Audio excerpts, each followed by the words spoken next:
From unsolved mysteries to unexplained phenomena, from comedy gold to relationship fails, Amazon Music's got the most ad-free top podcasts, included with Prime. Because the only thing that should interrupt your listening is, well, nothing. Download the Amazon Music app today.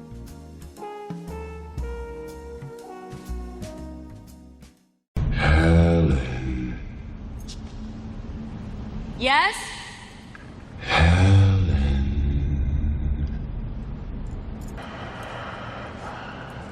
Who is that? Helen, I came for you. Do I know you? No. But you doubted me. I'm sorry, I have to go. No need to leave yet. But I'm late. You are not content with the stories, so I was obliged to come. I am the writing on the wall, the whisper in the classroom. Without these things, I am nothing. So now I must shed innocent blood. Come with me.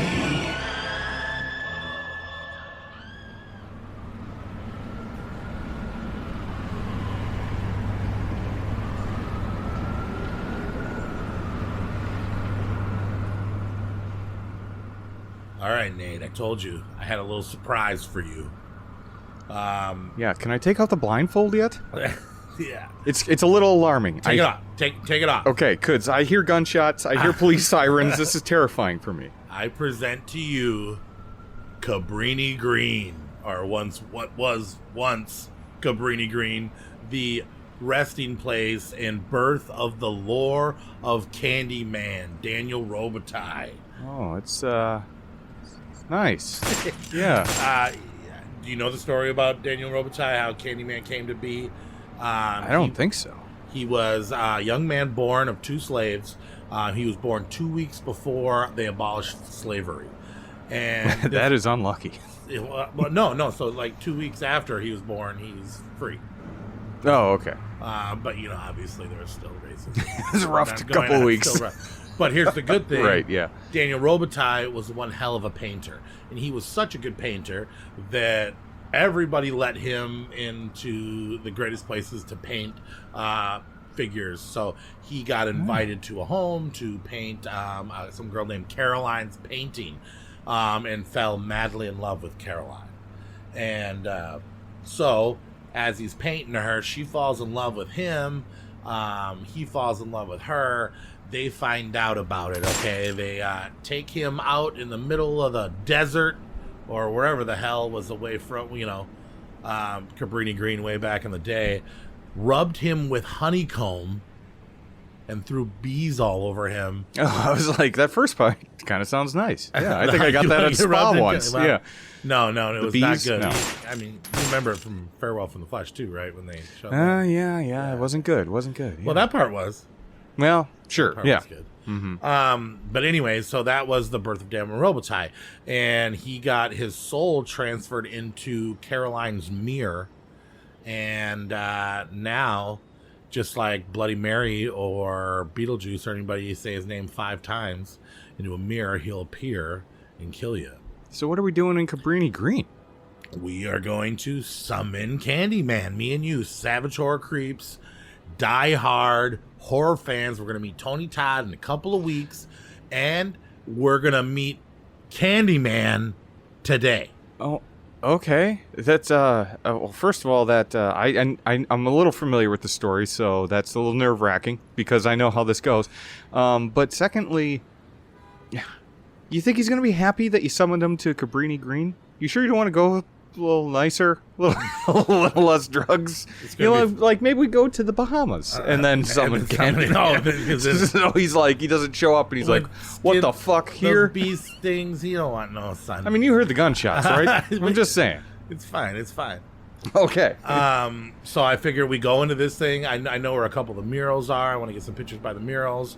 We're going to find a vacant space, and we're going to summon Candyman. Okay, I guess. I mean, that sounds like, maybe... We're already gonna... Jesus Christ, that one was close, Corey. That was close. Yeah, just laugh it off, man. Just walk tough. Laugh off a gunshot? Yeah, man. If they smell your weakness, they're either gonna...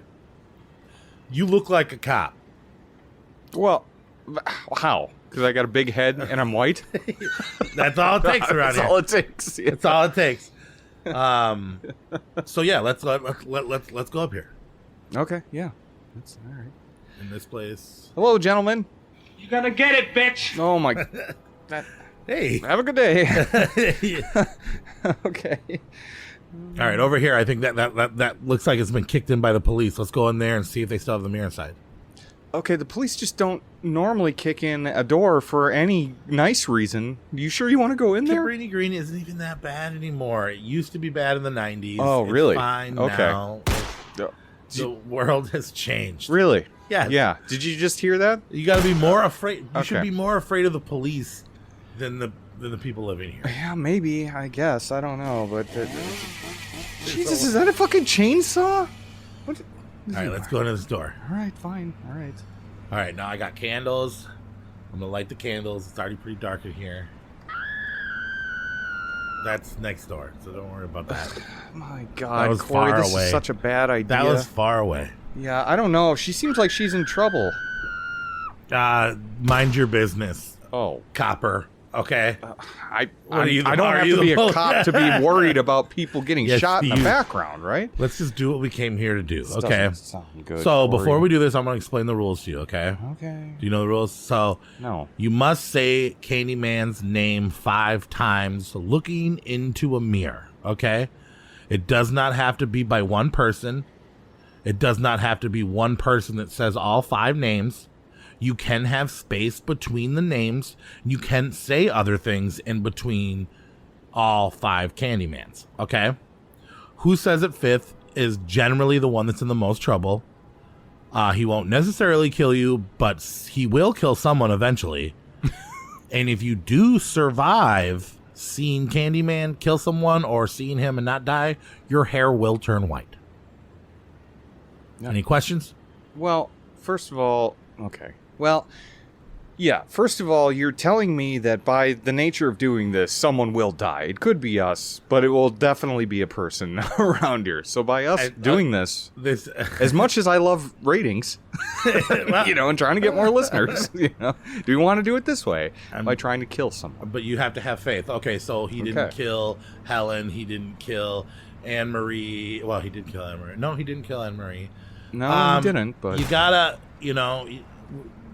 we're good. We're on his side. We're not here to mess with Candyman. I mean, honestly, we're not hot blondes, hot white lady blondes. Yeah, I guess. I think this is gonna work out just fine. Okay, well, those gunshots are more annoying than your dog barking. I swear.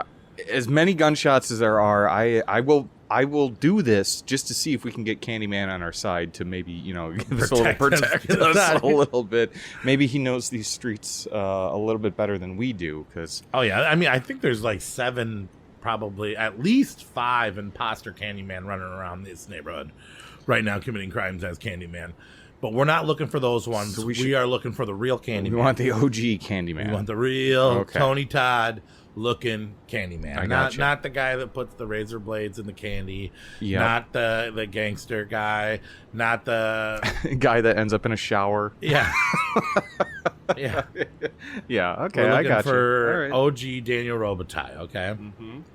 All right. So we gotta get there. We gotta look at the whole mirror here. Let's look at the mirror. Is there any way we can fit in here? Yeah. Let's get the mics in front of the mirror.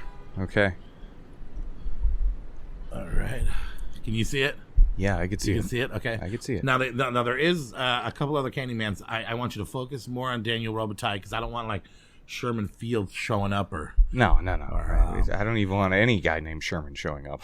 Yeah, but it was ice cream. Yeah, he does sound like an ice cream So salesman. what should we... maybe we go back and forth. Maybe you should say Candyman first.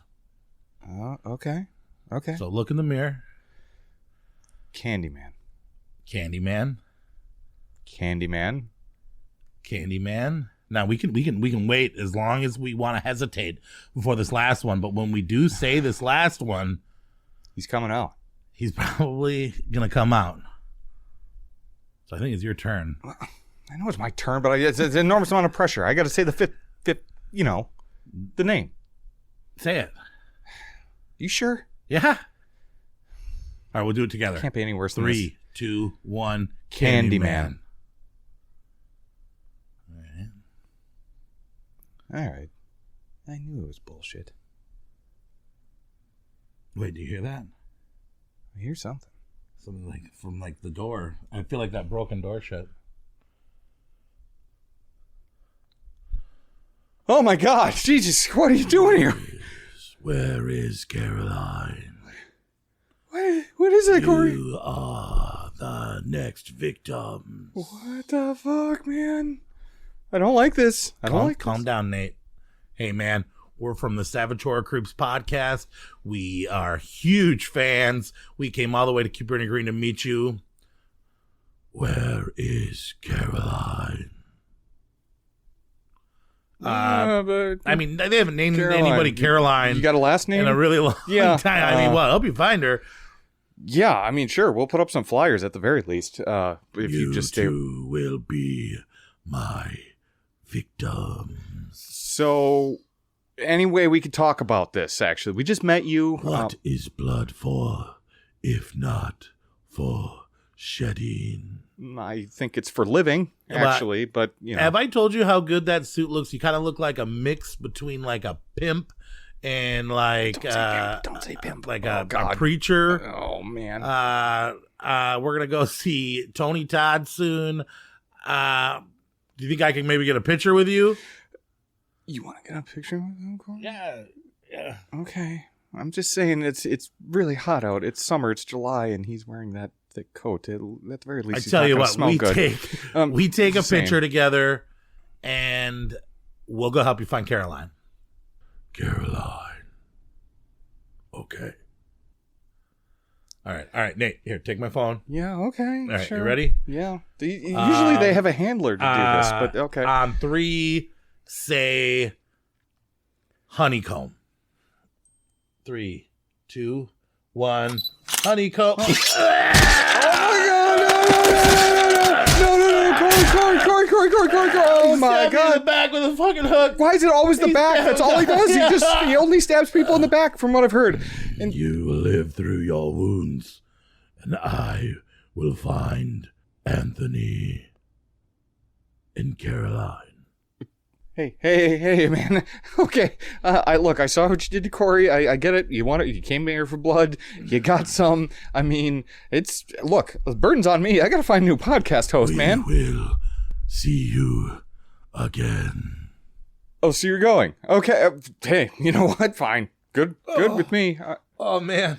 Oh, Corey, you're alive. I think I'm going to live. You just went back in the mirror. I don't even know how you did that. I'll tell you why they did it. These projects, they were built and they had a piping system and the windows, the mirrors connected in each apartment. So it was probably just some gangster. Oh, God. So you just got stabbed. I like tickled my spine Oh, just my a little bit, but I think God. we're okay. You got stabbed by a breathiest gang member I've ever I'm heard. going to live through this, but I got to tell you, man, your hair is white as a ghost right now. I am a silver fox. Let's get him back. Quick, Candyman. Candyman. I gotta. Let's clean up my bag. I got some napkins in the car. Let's do the podcast right here. Okay, you sure? I just need to clean You up. look a little woozy. Intro music.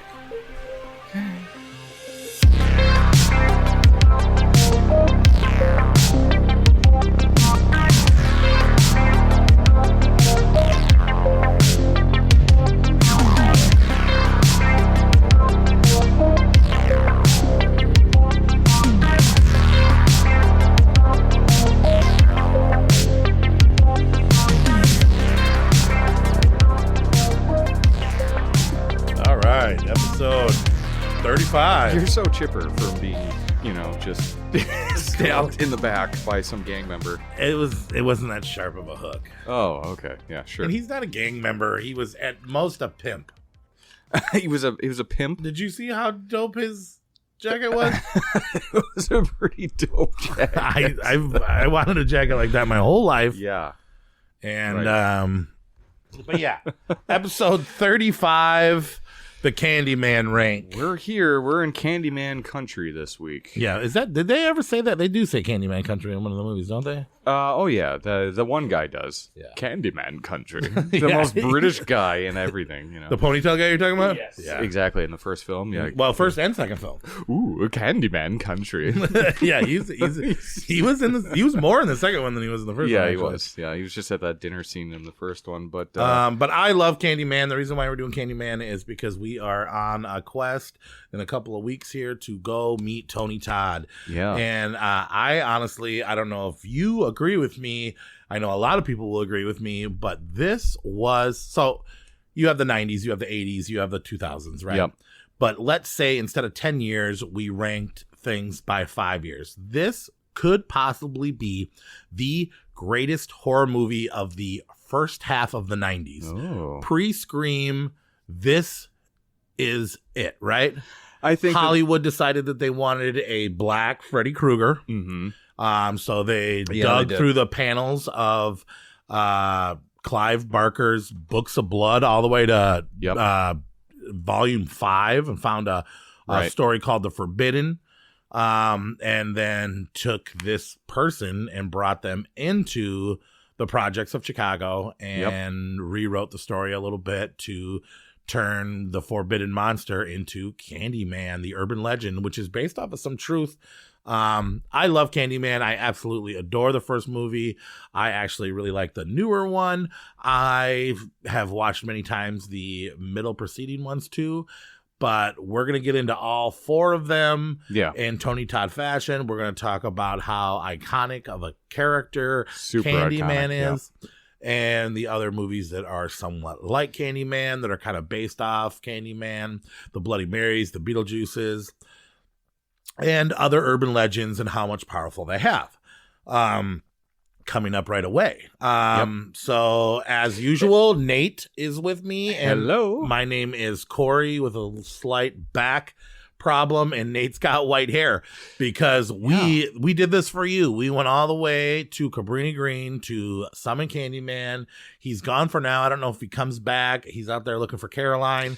The thing is that this is such an underrated franchise. I really don't think Candyman still gets that much love to today, even with the new movie that just came out in 2021, right? Yep. It's 2021. Okay, so, I mean, it really doesn't get that much love, and I do think that Candyman, the original Candyman, is one of the best horror films of the 90s.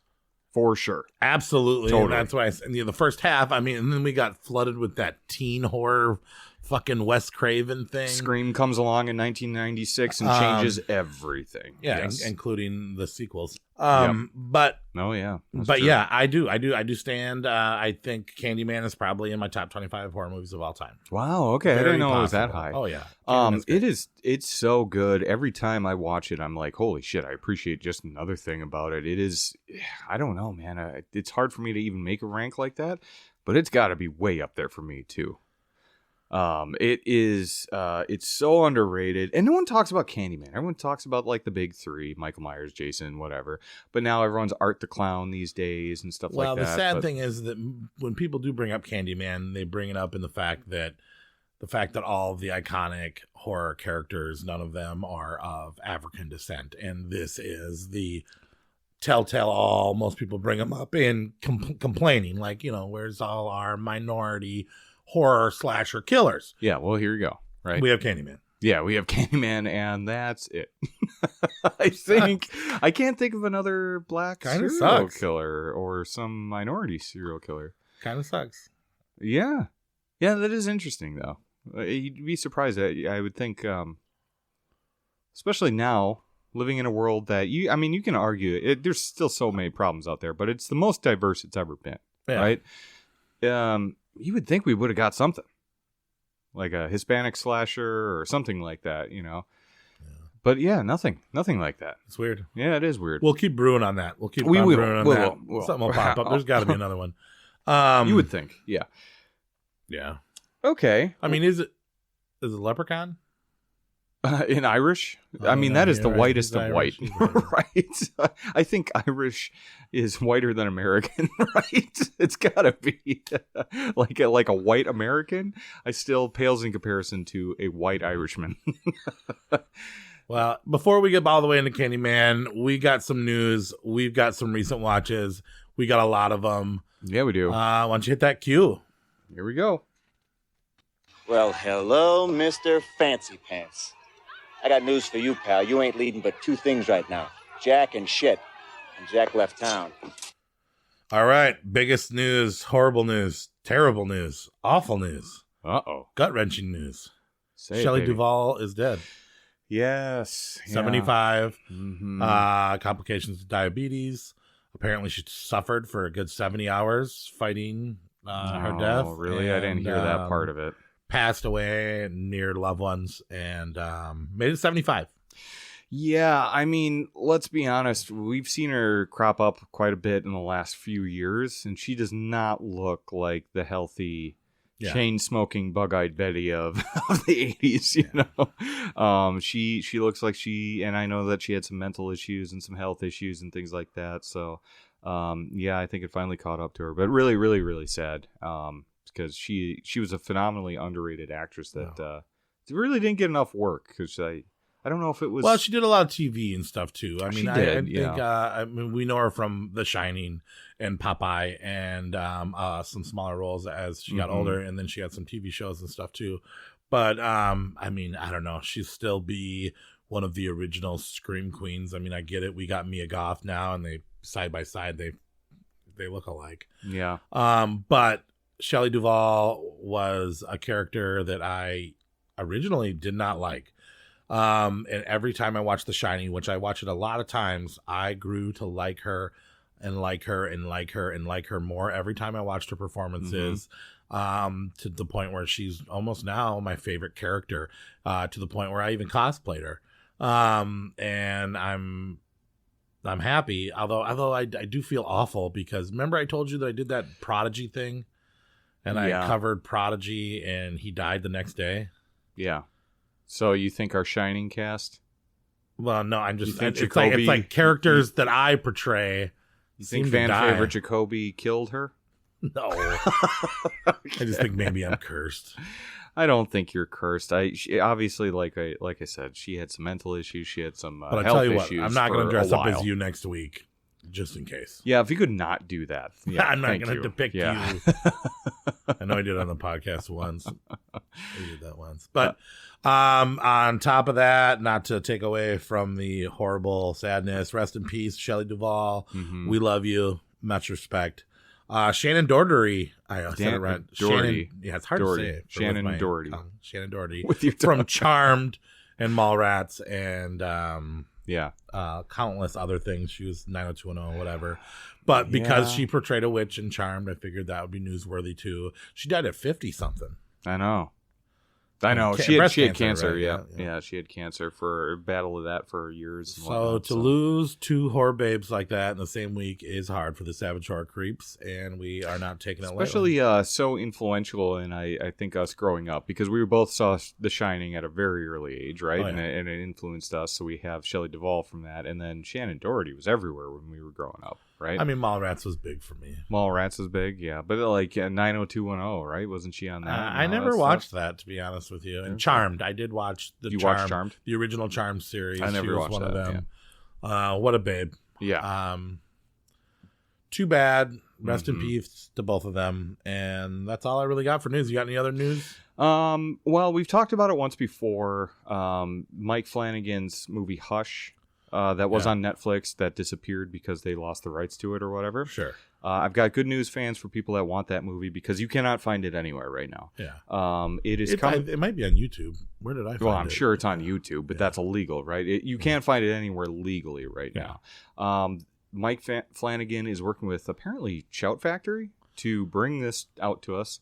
It releases on digital to buy or rent or whatever at the end of August. And then probably, more than likely, I would say almost 100% likely, there will be a Blu-ray release through that company too. So we will get to see that fantastic Mike Flanagan movie that is victim to the streaming How many services. times a week do you Google Mike Flanagan? Well, I mean, it's once a week, every Tuesday. It's once a week that just continues on into the next week. So it's just one long Google search. But we brought it up a couple times, and it was I know that was a point of contention with some people, and so I just want to bring it up. We got good news, and then hopefully the Hellraiser movie will come on Blu-ray, and the Fear Streets will come on Blu-ray, and Netflix and Hulu will. Hulu's a little bit better than Netflix, but Hulu's a little bit better, yeah, for sure, But they still haven't put out that Hellraiser on. No, but I heard that will get a release, and praise out there. But Netflix, I don't know, man. They don't seem any interested. They have no interest in bringing anything unless they've made so much fucking money on this, like Stranger Things. Yeah, but they only did the first 3 seasons of that. They haven't even put out the 4th. Really? Yeah. See, this is bullshit. Yeah, it's absolute bullshit. But yes. Anyway, so just some minor news. So what have we watched lately? We're gonna go back to before when MaXXXine. I watched a lot. In a Violent Nature finally went on VOD the day after the last podcast we recorded, and I give it a B+, but yeah, I'm gonna give it an A+ for possibly almost pretty sure the greatest death in horror movie history. You're talking about the yoga scene, right? Yes. That has got to be a contender for best death of the year, man. No, or of all time, dude. I remember when it started and I was like, oh, this is a little over the top. And then it kept going and going and going and defied the laws and facts of the world. And it was exactly what we've always wanted. And all of whatever everyone's complaining about, that scene alone made it worth any parts of the movie that you disliked. And I did like it. I really liked it. Yeah. I'm giving it. It's very art house, though. Can we agree on that? It's an art house slasher, and I don't mean like with the concept. Not like snooty art house, but yes. I would say because of the ending that is very polarizing for viewers. Mm-hmm. And just the slow burn that you're watching a killer and the whole style. Well, no, and I get it. They're trying to reinvent the horror genre, the slasher genre. You can't just keep doing the same slasher thing over and over and over again. It worked for me, man. Wait, you can. It worked for me. I was actually going to say that there was nothing wrong with the setup of how slasher films have been made until now, but I do like somebody else is trying something new. It feels a little bit like you're playing the Friday the 13th video game. It really does. But yeah, it really does. It's cool. I like the characters. Part times I would have liked to go from to the other perspective and then back to his perspective, but I'm not here to complain about it. I like the film. And they do that a little bit, you know. It's in my top 4 of the year this year so far. Wow. Okay. Yeah, I really liked it too. There's so much to and some people are going to be like, "What? You want to watch it again? I never want to. I wish I didn't watch it first. I'll watch time it right now. Whatever. I don't care. Yeah, I want to. I'll watch it right now. We can put it in the background while we do this and not pay attention to it. I enjoyed it heavily, and a large complaint from people is that, oh, well, half the movie is just walking around. Yeah, but what you're walking through and following through is so fascinating. Have you ever went hiking before? It's so fascinating. Like that? The cinematography is so good in it, though. Like, I was just like, there's plenty of time to looks pack amazing. The bowl. You pack the bowl, you load the bomb, roll the joint. You got breathing space to get ready for this. You know what I mean? This is what killing somebody's really like. Mm-hmm. Yeah. It's not fast. I'm so happy I went out and bought it. I really am. But yeah, it really feels like you're killing people. Yeah. Yeah, the ending I really want to watch again. I mean, that's the funny thing. Do they think that Jason's life isn't boring? Do they think that? Oh my God, an incredible amount of downtime. Do you want? Yeah, incredible amount. You know, this is what killing somebody is like. Yes. Yep. Totally. Or killing a lot of people. A lot of people. Yeah. What did you think of The Mask, though? Did it remind you of a Minion? A little bit, yeah. It's gonna now. If I wasn't before. I'll be honest. I wasn't that crazy about The Mask. I didn't like The Mask. I preferred it when he was going through like the first third of the movie. I liked his beat up. Crusty, it's not like you're seeing him you're just seeing behind him essentially, like over like the shoulder. Dick smashed in a door. Yeah. Yeah. Like if you slammed a hard dick like an in uncircumcised a door. one. Yeah. Yeah. Well, you got something against uncircumcised dicks?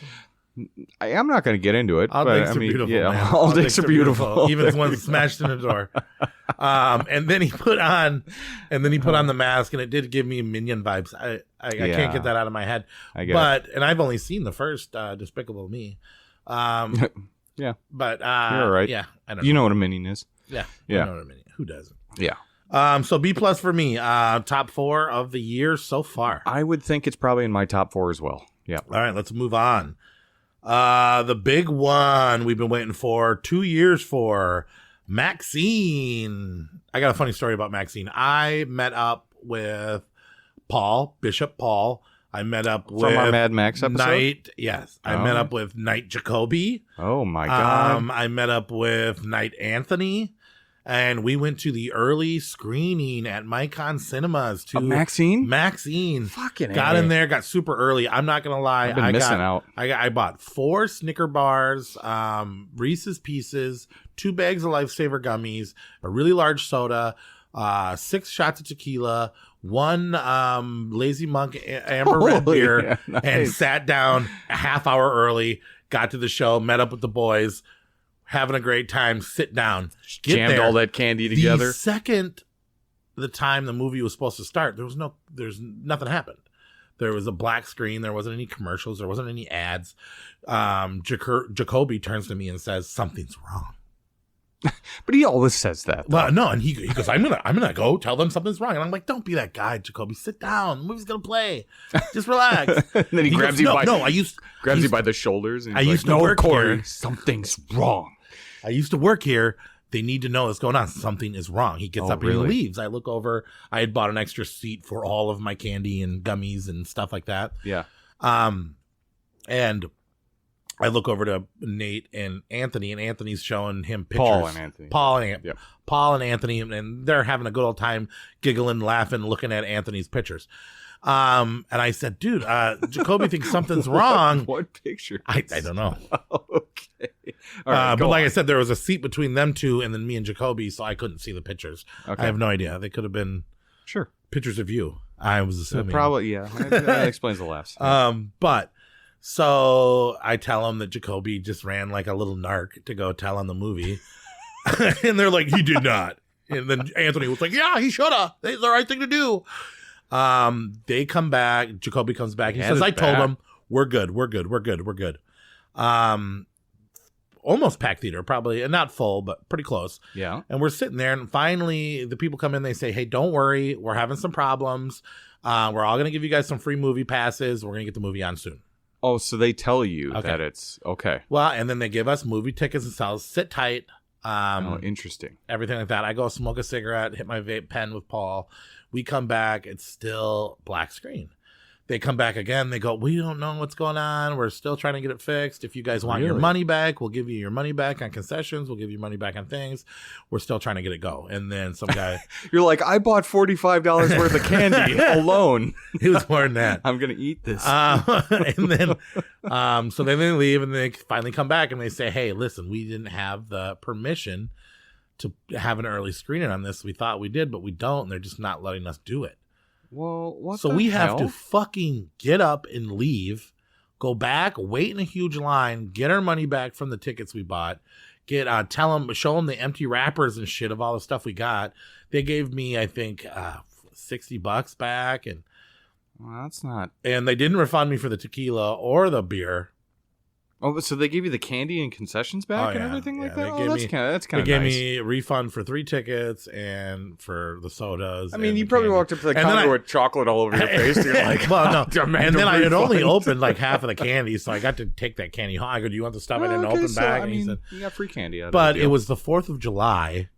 And we literally were sitting in an empty movie theater while the fireworks were going off. Because it came out. Yeah, so you ditched 4th of July celebrations to watch this movie. Yeah, dude. And it was my only day off, everything like that. I was so fucking pissed. I was so disappointed, so pissed. Everybody else seemed to be fine with it. I went home, fucking bum day, super boring. Yeah. Did not like it. Hit up Paul in the middle of the night, said, "Dude, I don't have to work till 4. Let's go to the first showing tomorrow." I went to the first showing the next day, saw it at fucking 12:30 or whatever. And, okay. But I don't know. I wonder if that made the movie less cool. Yeah, it is. It does suck that you got so fucking like you got ready, and then I had to wait 12. There. Then I had to wait 13 hours to see it. Finally, and you're on a roller coaster ride. You got 6 shots of tequila, and you got so you're coming down. You're also high on sugar. I took 1 or 2 of the shots, and then the others were for the buds. I got shots okay. You bought man. I bought shots for the buds. Damn I mean, you weren't there to throw that oil money around. Yeah. Somebody's got to bite the bullet. You know what I mean? Jesus Christ. I'm giving it an A, solid A. Okay. An A. I think it's great. You loved it. At the time I watched it, you gave it 5 stars on Letterboxd, right? I gave it a 5 stars on Letterboxd. Wow. You're also very friendly on Letterboxd. You're also very there's a lot of love. I think a 5-star movie to me, like there's very few 5-star movies. If I told you I had a deal with the devil to only give satanic movies 5 stars on Letterboxd in exchange for this sultry voice, would you believe me? It sounds a little bit like the next movie we're going to be talking about, but I gave it an A. I loved it. I thought it wasn't exactly what I expected. I expected MaXXXine to be more of a killer instead of a victim. I was hoping for that, actually. Kevin Bacon actually pleased me. Great job. Yep. Sleazebag. Yep. The end, I'm still torn on. I want to watch it again to see how that really sits with me. It did surprise me. There wasn't as much nudity as I thought there would be. There wasn't as much. No, they steered away from the porn industry on it. Because I saw it, obviously, not with all you guys, and like 6 less shots of tequila and a lot less chocolate. But I did see it. And when it got to the end, I didn't have the problem with the end. And let's just leave it there so we don't spoil it for anyone since it's a relatively new movie. But there is something that a lot of people say feels like it comes out of nowhere to some. And I didn't. The problem that I had with the film was there wasn't enough Halsey. No, well, there wasn't. Oh, no. There wasn't. Yeah, but there was X and Pearl especially was so character driven. Mm-hmm.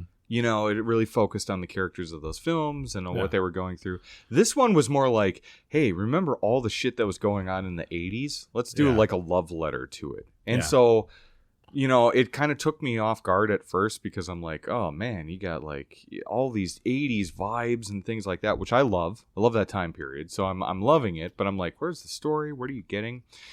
But when it gets to the end, that is a big thing from the 80s. Yeah. That was back in the day. And I don't even want to tell you what it's called, because it'll give it away. But that was a big thing in the 80s. And by that time, I'm just like, well, this isn't really about MaXXXine. This is just a love letter to the 80s, pretty much. And he's throwing in like everything in the kitchen sink. The guy with the gloves, the Giallo gloves. Yeah, it was a Giallo. Yep, for sure. But I don't know. I love the soundtrack. There's so much to love about this movie. Yeah. I love the 80s vibes. I love the... Did it feel like that much of a horror movie to you? No, it didn't. It has enough. But did X is probably the most horror of the 3. Yeah. But did even X feel like that much of a horror? I mean, it's technically a slasher, but it felt like a Texas Chainsaw Massacre sequel. It did, but like if Leatherface and then Pearl was kind of like AARP card. Evil Wizard of Oz. Yeah, that didn't feel like a horror movie to me. That just felt like, I think this is the least horror of all of them. But I actually hold Pearl, X, and MaXXXine on an even keel. They are very close on how much I like them. Mm-hmm. Granted, I haven't seen MaXXXine as many times as the other ones, but I think it's a good little trilogy. It's a good trilogy. It is a good trilogy, and it's also each film can stand alone on its own too. Because a lot of people were like, "This is what we got from the third film in the trilogy," and it's like, look. Pearl wasn't exactly related to X. I mean, yes, it had the same character, but it was a totally different movie. Yeah. And each one, I think, could stand alone. It was a study on time periods in the world. Exactly. You know what I mean? Yeah, exactly. It was the 40s, the 70s, late 60s, early 70s, and then 80s. Yeah. Well, isn't there 1991 or something? I don't know, but no, I don't know either. No, I think it was 80s. I think it was solid 80s. I think you're thinking of the next film. What year did MaXXXine take place in?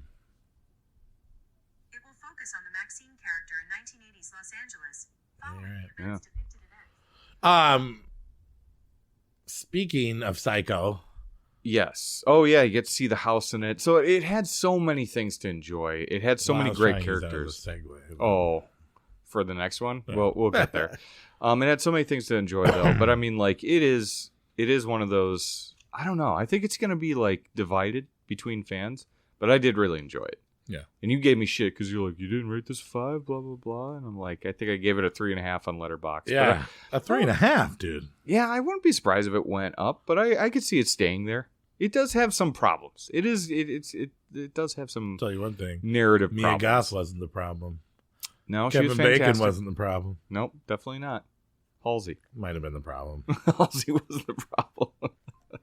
But no, it's a lot of fun, and if you like the first two, you'll love this one too. So, speaking of Psycho, Anthony Perkins' son, Osgood Perkins. Did you know that this was directed by Anthony Perkins' son? Mm-hmm. Longlegs. Yes. Micah Monroe.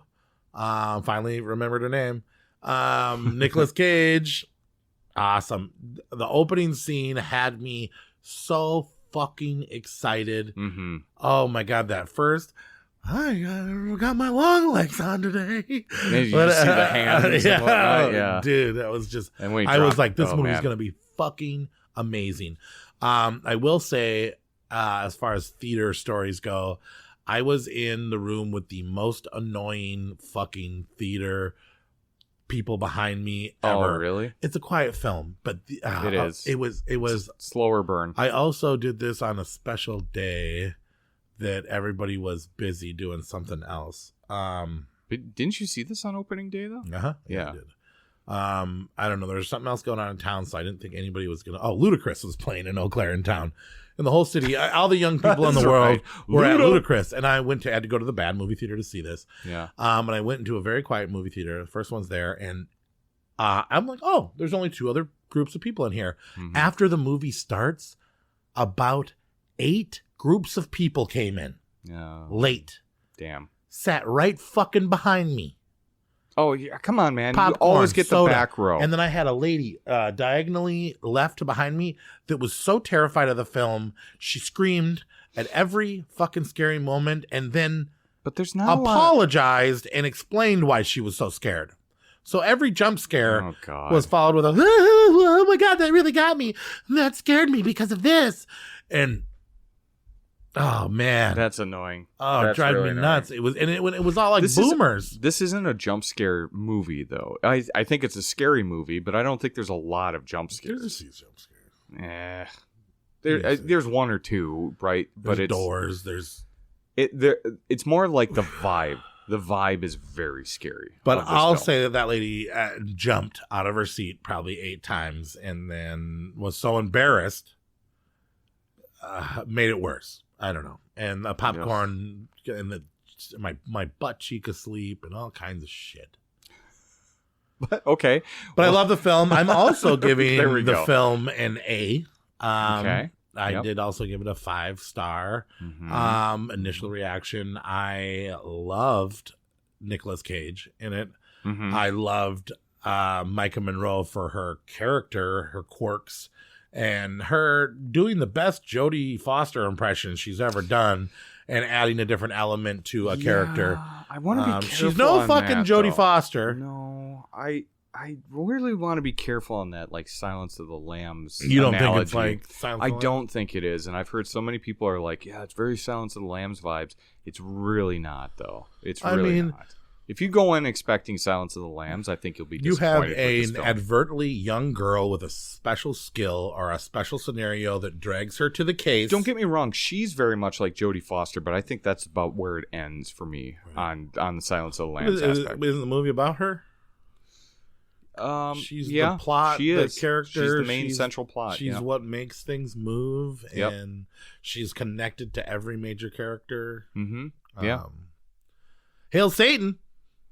Yeah, and I think some people are complaining about the satanic tropes, but here's what I like. Yeah, here's what Satan, like him, don't like him. A lot of people have some really strong opinions about it. Sure, but it's a horror movie. This isn't a movie about God versus the devil. No, This is just a nice little story about evil, about some evil people acting.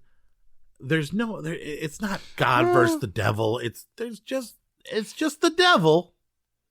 Yeah, I mean, it has some. I mean, there's a lot of Book of Revelations vibes in this film.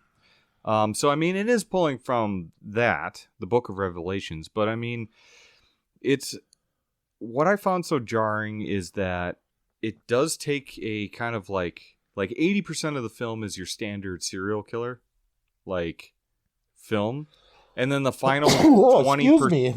No, what do you right. say when somebody sneezes? I bless you. Yeah, sure. That's the devil coming out of me. Is that what it is? Well, that's why you bless somebody when they sneeze, because you go once, twice. Because they used to say that was a little bit of evil leaving your body. You say, bless you. That was a little inside. I'm just wondering if all the Satan talk made me sneeze. Maybe you're trying to sneeze the devil out. Sneeze that devil out. But no, it's now you sound like the guy in MaXXXine. But there is a different twist that kind of goes with the storyline at the towards Change your the mind end. about doll horror. This isn't. It's not at all. But it's it was a little jarring to me, but I couldn't stop thinking about this film for like the next few days after I watched it, where I was like, oh man, but this really fucking worked. And I think the next time I watch it, it's just going to go up again. I think it's. I do think it's maybe an at-home film. I could see that. Maybe isn't the best. Because like I said, I had a bad experience in the theater with the other people around me. It is slower. It is slower. In the dark, at home, with your things, at your time, at your pace. Not a large and absorb. Maybe not the greatest cinema. Regardless of that stupid bitch that you went to the movies with, you were sitting next to or whatever. Well, the lady behind me. Yeah, the lady behind you. It's not a jump scare movie. It's a slower burn movie. It's all about the creepy ambiance. So you got to kind of get into that vibe for it. I loved it though, man. I think it's the best horror movie of the year so far. Yeah, I do. And I will say, before I say that, I did do an Instagram post. I made a little thing with MaXXXine's top of the head and Longlegs bottom of the head, and I asked everybody to tell us which one turned them on more. Maybe it's because I used the term "turn on." But anyways, nobody responded. Thanks, guys. Thanks for helping that poll. But here's what I'm going to say. It's funny when you see the post and you're like, hey, what do you like? Blah, blah, blah. And everyone just likes it. It's like, well, that tells me I don't nothing. have an opinion. Yeah. Here's what I did. So I have on my letterbox, I have a 2024 all film rank, and I have my 2024 horror rank. Okay. And those are different. So number one on my all film rank is MaXXXine. Number one really? On my 2024 all horror rank is Longlegs. This is why I say I do think Longlegs is the best horror film of the year so far. Being a horror film. But if we're going to talk about best film overall with the action and the drama and everything else like that, I think MaXXXine is perhaps the best film, but not the best horror. Yeah. Is that okay to do? I mean, it's your list. I mean, I am a professional film ranker. I am. It's your list. I mean, you could be wrong. That's fine. You think I'm wrong? What film came out this year that was better than MaXXXine? Longlegs. Well, for sure. But that's the best horror film, and it beat MaXXXine in horror. But MaXXXine beat Longlegs in film. I'm excited to watch The First Omen again. I was very pleasantly surprised by that. I don't know. I want to watch Longlegs, MaXXXine, and First Omen are three movies that I definitely want to watch again. Well, and In a Violent Nature, actually. Yeah. I want to watch all these movies again. The Devil is pretty good, too. Yeah, but I've watched that again. Yeah, we saw it in the theater, and then I saw it on Shudder when they dropped again. Stop motion was good, but I don't want to watch it again. But like that's what's so cool about this is some of the best horror that's come out so far makes you want to watch it again because there's a lot more. And the best horror that has came out, most of the best horror, 3 out of the 4 best horrors that came out this year came out in the last fucking 3 weeks. Is it like recency bias? You know, because we just saw it, so we're like high on it. It was they were putting out content. They were putting out nervous content early in the year, and they save all the good content for fucking Halloween. Well, and after 4th of July, so if we're horror getting this steps now, up. Yeah. So if we're getting this now, I'm very excited. Come to see 4th of July, horror steps up. We got a new battle coming up soon. We'll talk about later at the end thing. But yeah, A for Longlegs, A for MaXXXine, B+ for fucking a violent nature. Great. 3 of my top 4 movies of horror movies of 2024. Probably mine We all too, got them on so one far. episode. Yep. Did you see Quiet Place Day 1? Yes. Okay. Oh, I talked about that last. Did you? Okay. I can't remember Last if we episode. talked I about think it I or not. did. Not a big fan. Are you even a big fan of any of the Quiet Place movies though? Yeah, the first one was all right. Okay. But all right. Just all right. Yeah. That's not my Eddie. Maybe I didn't talk about it. I don't know. I don't feel like we did, but maybe we did. Anyway, it's let's just keep it short and sweet. I liked it. I was surprised that a third film in the movie could actually be that. You're right, I didn't. Be that emotional. There's a great emotional connection between two main characters. One of them is Eddie from Stranger Things. You mean the cat? Okay, you're right. 3 A characters. strong, Excuse me. 3 emotional connection between characters in a cat. That cat will win an Oscar one day. But No, that movie was mediocre, and I actually I did not talk about it last week, but yeah, that's like a C- for me. Okay. I was surprised that there's not much to do with that franchise anymore. Yeah. So it still felt pretty decent for me, actually. There'll probably be another one. It's definitely in my top 10 of the year, but there hasn't been that many outside of the top 10. And there's still a lot of room. But You show me yours, I'll show you mine later. Okay. I like that link. I like that. Yeah. All right, let's move on to. Yeah. Anybody hit us up? I got hit up on Instagram. Oh. Sounds like we're moving on to listener email. Yeah. Did you really put her liver in the mailbox? Because I heard that they found her liver in the mailbox next to her spleen and her pancreas. Randy, you goon fucking trying to eat here. Just getting mad, right? Better live her alone. Live her alone. So someone hit you up on Instagram. Yeah. Say it. They think we should make a T-shirt. We have. Do you remember in the merch before? In the last episode we talked about American Werewolf in London? Yeah. Well, do you remember London or Paris? Paris. Okay. And Paris. Yeah. And do you remember how I said I fucking hate this movie about 1,900 times? It's actually kind of funny. Mm-hmm. Carrie Holter says, I would like a I hate this movie shirt, please. Wishmaster impression was almost as good as Tucker and Dale. Oh, well, that's nice. I think. Yeah. I don't know if she means that we did bad at Wishmaster. Yeah. Or if we did good at Tucker and Dale. And I don't know. We'll see what. I still think my best impression was the subspecies. Radu one. I thought I nailed that one. And my Quint wasn't bad either, but yeah, she says but that would be kind of funny. Maybe we get like Savage Horror Creeps on the front, and on the back we have one version that says I hate this movie. I hate this movie. It was fun. I hate this movie. Or have Dracula, Nathaniel, my love. On another one, I kind of like I hate this movie, and then like another quote underneath it that says, but it's really not bad. Which I feel like we do quite a bit, or at least that's our that's our banter back and forth. So yeah, that was just a little comment that we had made. That's funny. That's a great idea. I actually did think that the American Werewolf in Paris conversation we had in the last episode, I did actually laugh about us arguing over whether or not that movie was good or not. It's not good, but I love it. That's the thing. I fucking hate that movie. Let's be clear. I hate that movie. But you enjoy it. Yeah. Okay. And then you got an email though, didn't you? Yeah, I did. I definitely did. But yeah, we've been hit up on. Let me pull this up. We've been hit up on the merch thing before, and that is something we'll look into one of these days. My old too. drummer, Resonance, he runs a company. He said he'd hook us up, so maybe we can stop into his office and we'll see what we can do. Well, and so we're talking about listener mails and things like that. Hey, if you guys think that you'd want to wear some Savage Horror Creeps merch and whatnot, let us know on Instagram. Obviously, is where that came from. You can hit us up on Facebook, but okay, from an Instagram post. It's confusing. Okay, whatever. Yeah. So Instagram, Facebook, we're on there at Savage Horror Creeps, and then we also have an email, and we have a couple of emails tonight. We have a 2-for-1 deal.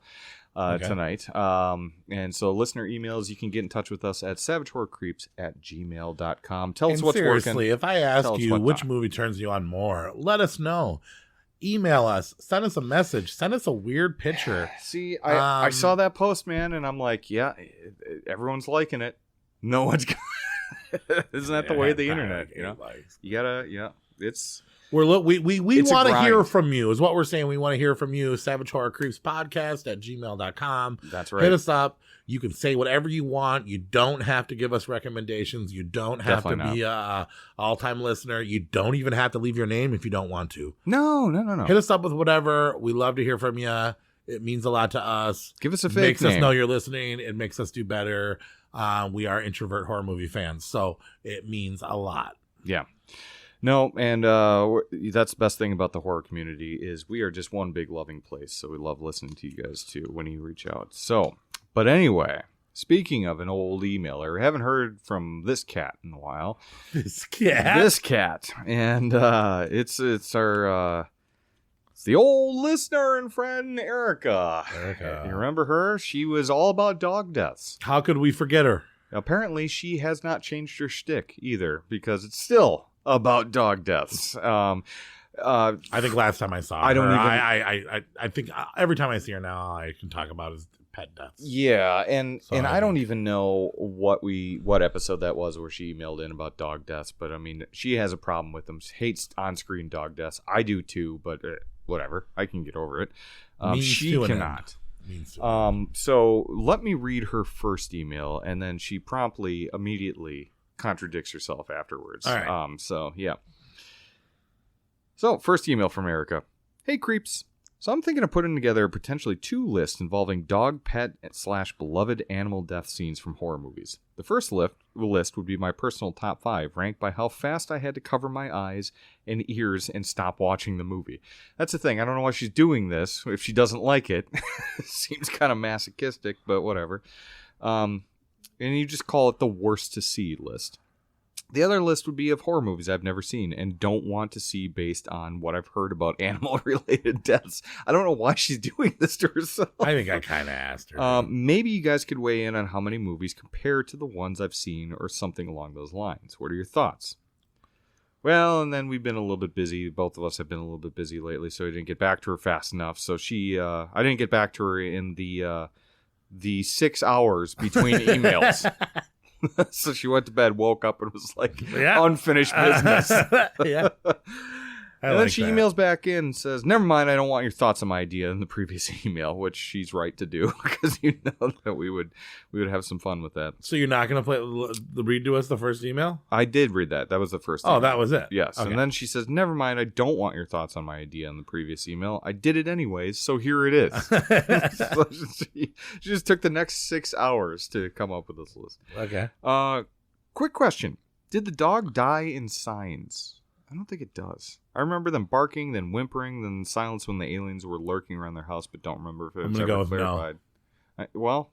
I don't know for sure. In true form, I'm going to go yes. I can ask Google if you want. Sure, you can pull that up. Did the dog die in Signs? There is no dog in lessons in chemistry, so no. She fucking hates me. Yeah, I have to speak in the Candyman voice. voice. A bitch. Okay, I'll Google it. Erica's top 5 hardest to watch dog deaths of horror films. Just still a surprising thing for somebody that hates this that much. But The Thing at number 1 totally makes sense. That was an intense, grueling scene where one dog's an alien, gets put in with the rest of the dogs, and starts attacking all the other dogs. It's brutal. She says, I knew there was going to be something weird happening when that dog was wandering around the research base, not acting like a dog. I was upset when it started obliterating itself in front of all the other dogs, and of course, but I was totally horrified when it became a gory chain reaction of, in all caps, of all the dogs getting ripped to pieces and exploding like they were in some kind of invisible blender or giant microwave. But that was important to the story. What the fuck? At least that's how I remember it. Which you remember it quite accurately. Right, yeah. I was trying not to watch it. Definitely had to grab the remote and stop the movie to decide if I wanted to keep watching it or not.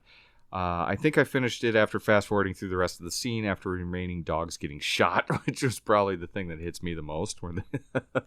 They put some out of their misery.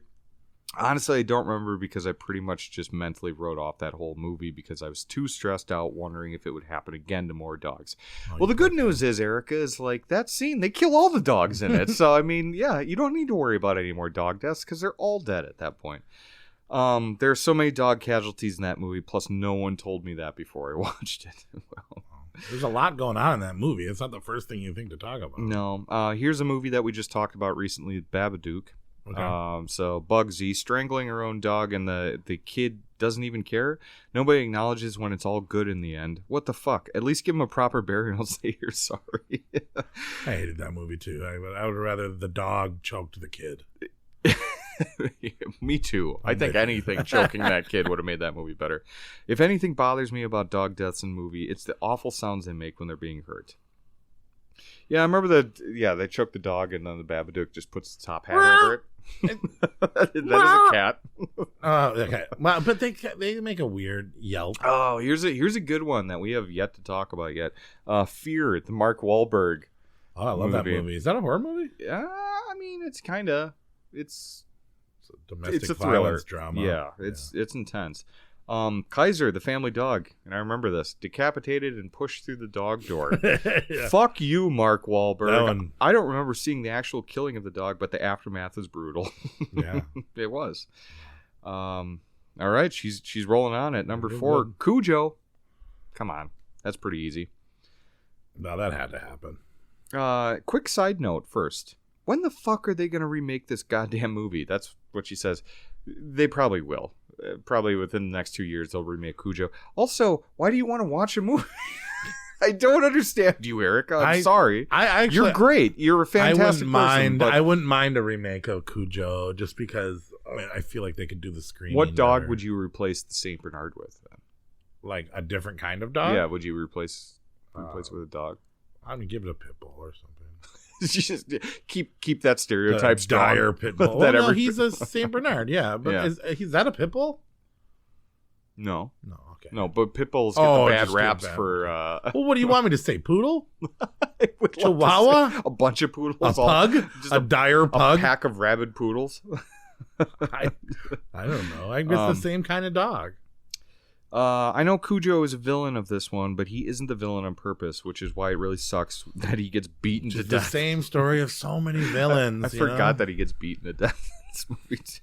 Now, all her love and for animals and her distress that she's going through and putting herself through is actually kind of making me laugh now, and I don't know what that means to me as a person. Well, you're mean-spirited. I'm not mean-spirited, but the fact that she's going to all this, and then I just giggled when I forgot that Cujo was beaten to death. We're trying to have fun. We're beating. We are trying to have fun. Beat a dog to death for laughs. And he could have died in so many other ways, but he just had to get beaten to death. Here's the thing. I think we should say, around 1980, dog deaths in films were never real.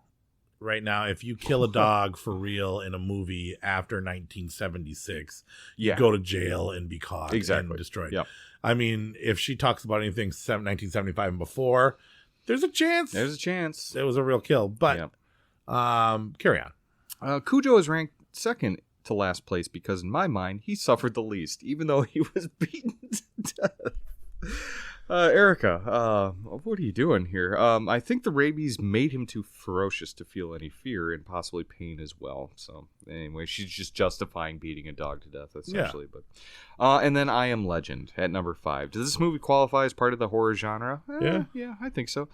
It may fit better in the action category, but since it has that scary subhuman vampire zombie monsters thing, I'm mentioning it. Plus, I think the dog death is the number 1 most watched dog death. It was a big movie back in the day. This one ranks last for me, even though it made me cry, rather than squirm and look away. Well, you got to know the dog. The dog Yeah. was such a good friend with Will Smith, and everybody knows Will Smith doesn't have any friends even now, just like he did in that movie. And then she says, well, maybe, but there's plenty of other dog deaths, so maybe just scratch this ranking altogether. I'll leave it up to you, creeps. But her honorable mentions. Oh, this is what I want to hear. This is the fun thing, right? Is that she makes not only a list of things that she doesn't want to talk about, but then she makes an honorable mention list in true Savage Horror Creeps form. She's doing great. She's great. She almost needs to be knighted at this point, just for this email. Lucky in Funny Games. Yes. Mm-hmm. Unluckily today.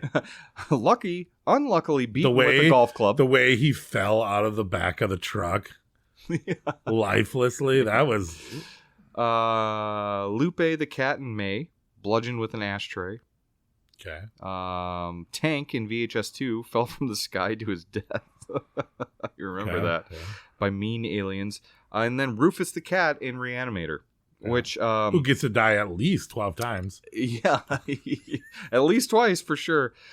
Cat dead, details later, yeah. It's actually kind of cool that she did this on this episode, because my favorite all-time dog death is old Puppy McCoy in the apartment room in Candyman with the sawed-off dog head. Yeah. Yeah, that's a brutal one. And then doesn't the dog die in People Under the Stairs?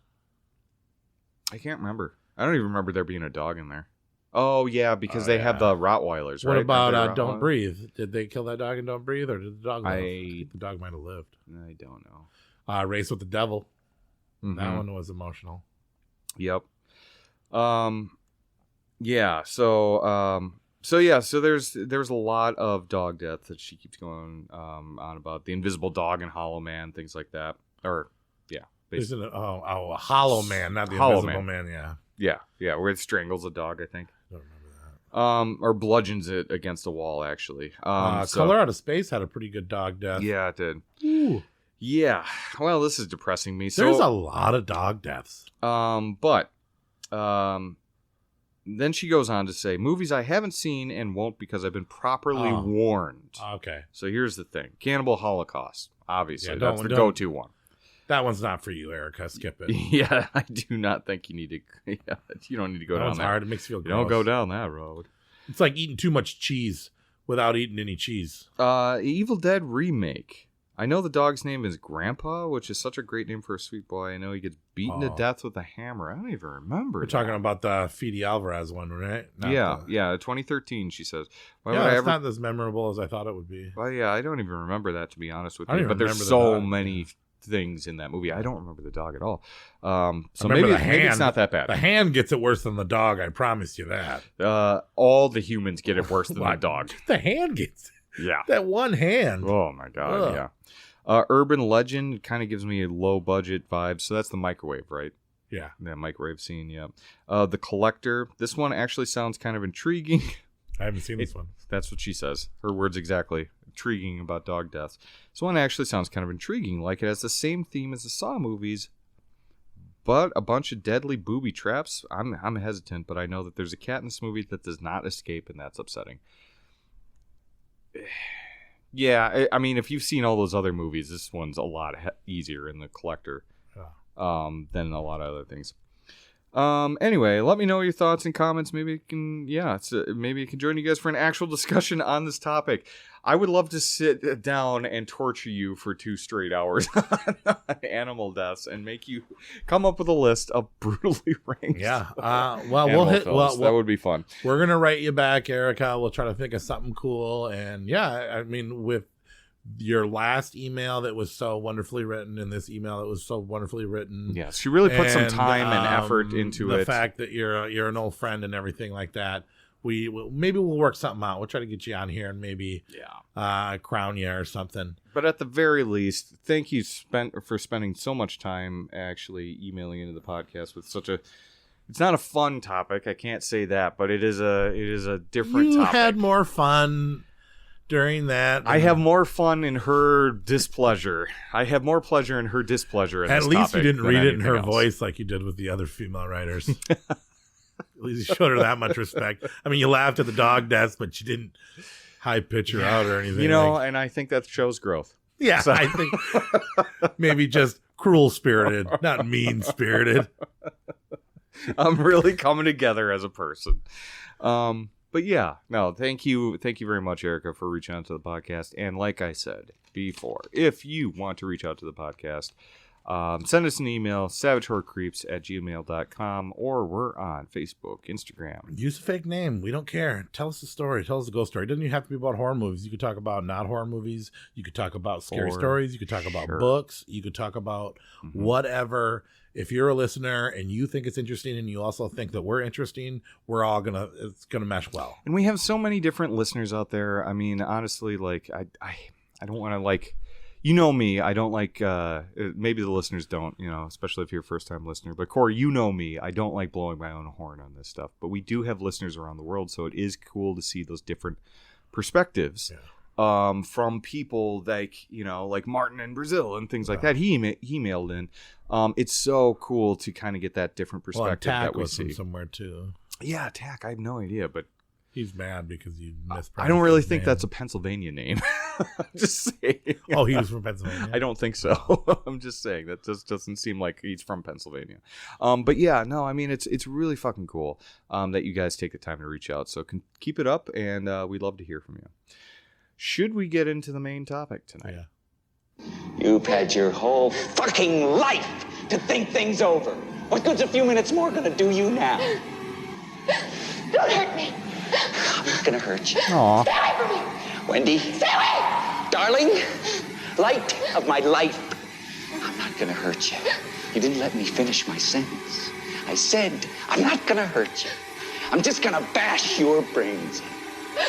I'm gonna bash them right the fuck in.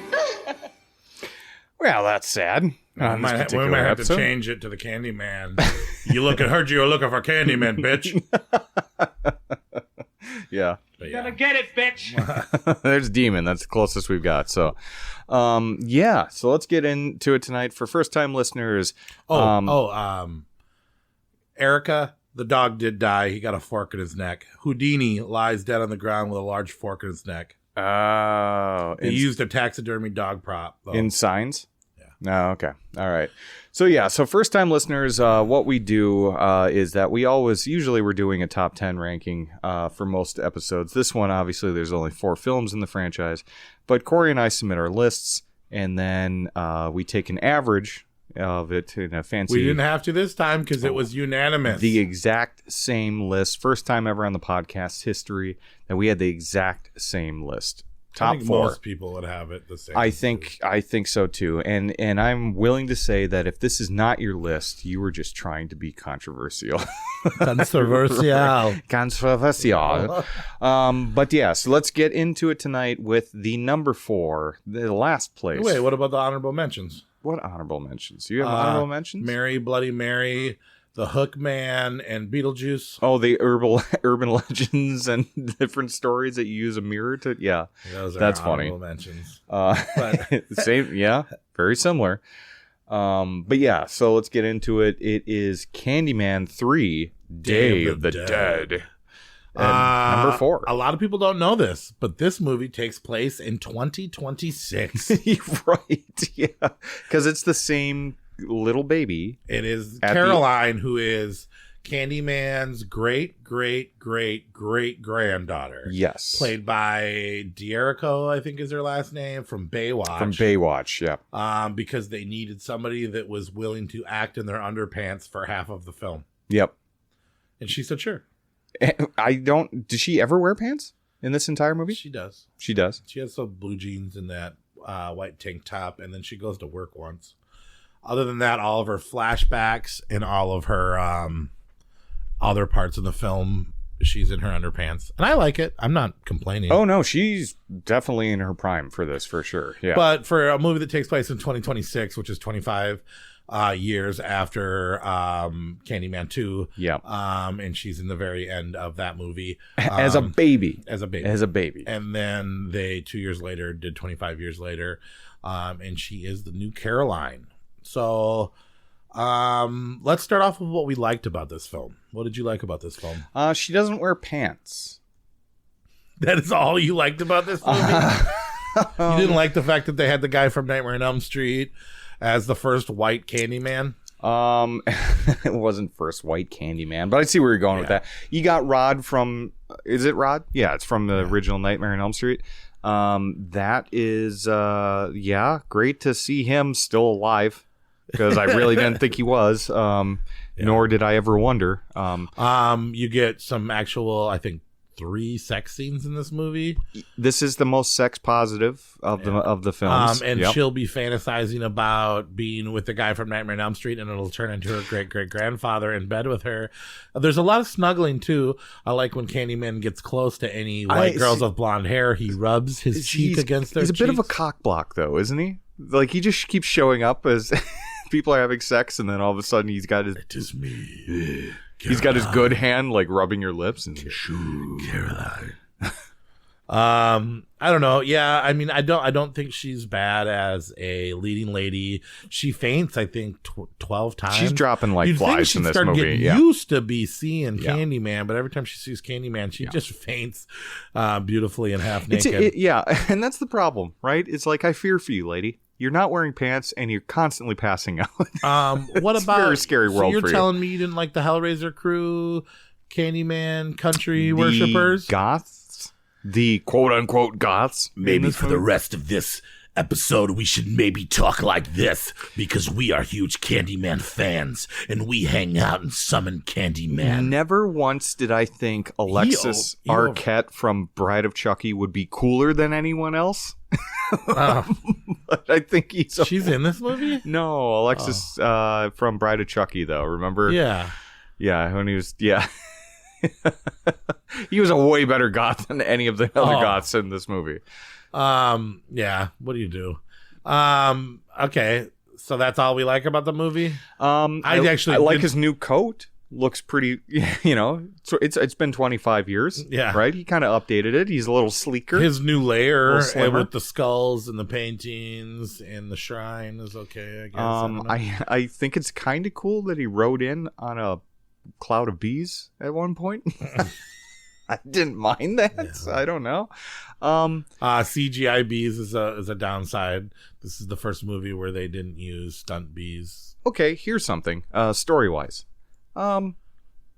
Kind of dark, because I was really expecting that brother to go a little bit farther than he did. Okay. And the fact that they actually took a swing and killed him, albeit a gunshot in the police station, right? Are you the brother? Yeah, like the guy that's like, oh, our dad, because he starts it and he confronts the guy. Of number 2. Oh, am I talking about number 2? Fuck. See, all right, then I don't like this movie. Zip it. Sorry. Okay, what about the Day of the Dead celebration and the fact that they added? I am Lent? thinking about number 2. You were thinking about number 2. So, and that's the problem I've always had with this film, is that it's totally forgettable for me, because it just feels not like a Candyman movie. So this one has to do, they add the Lent thing. So they're celebrating the Day of the Dead 4 days before Lent, and they're getting to Lent where you have to give up something that you love. And Candyman is learning to give up his love. Yeah. There's a more religious aspect on this. There's less about segregation and racism. Definitely. And things like that. And it's more just Candyman trying to fuck his great-great-granddaughter. Yeah, really weird incest vibes in this one, right? Thing was pretty weird. Yeah. I mean, what's he doing? The generations don't matter.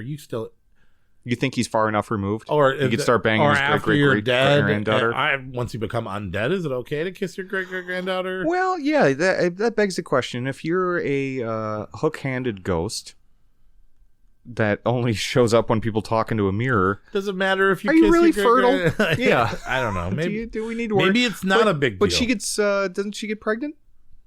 Or am I thinking of the second one too? Yeah.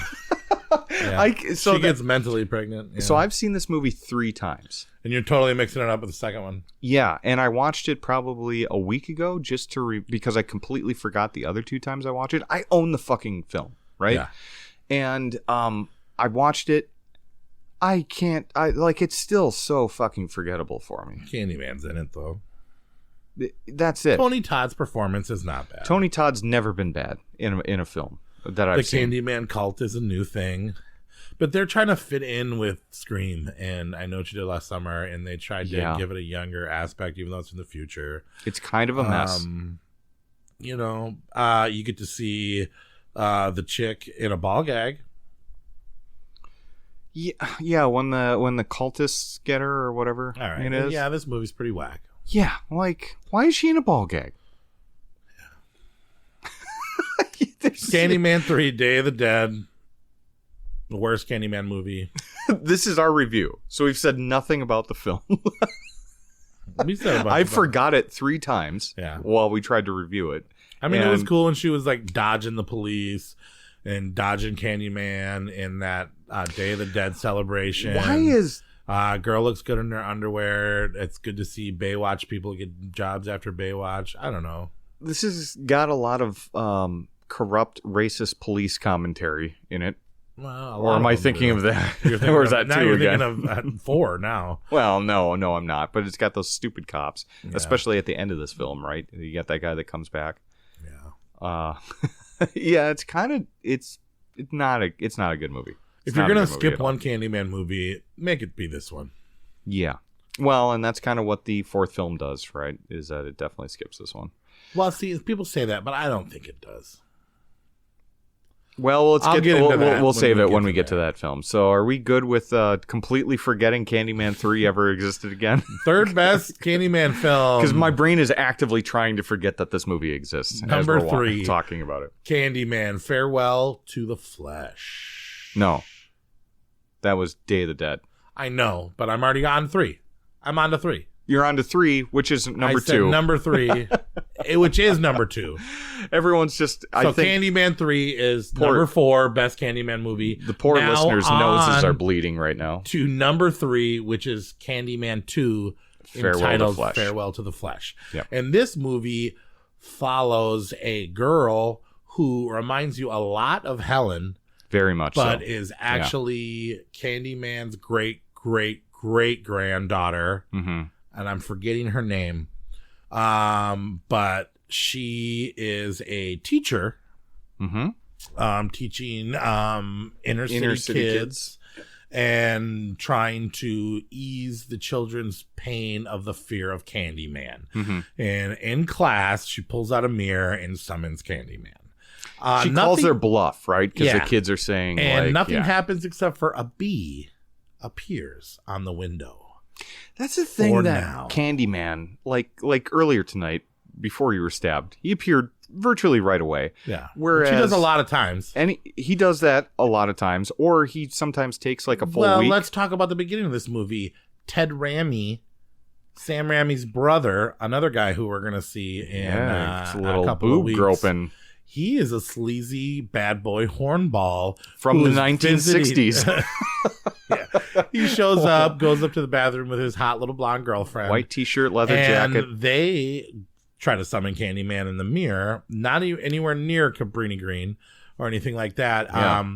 And he sisses out and doesn't say Candyman the 5th time. He goes downstairs to wait to get his sweet honey pie. Mm-hmm. And for some reason, the girl at the beginning, who looks almost like the main character in this movie, says Candyman a 3rd time. Mm-hmm. And 5th Candyman time. appears and guts her so bad that she bleeds through the upstairs onto the couch. It's a lot of floor. Ted Raimi's hair turns white. Yeah.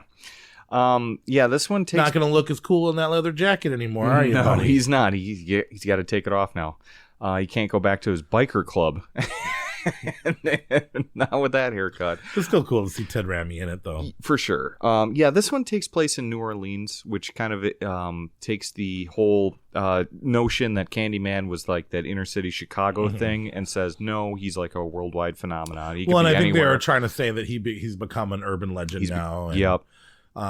Even me as a kid, before I saw the first Candyman, I knew about Candyman. Yeah, I remember that too. Yep. This movie has made an urban legend out of Candyman, derived from the old Bloody Mary, which is based off of 4 different ladies named Mary, or 3 ladies named Mary and 1 lady named Elizabeth.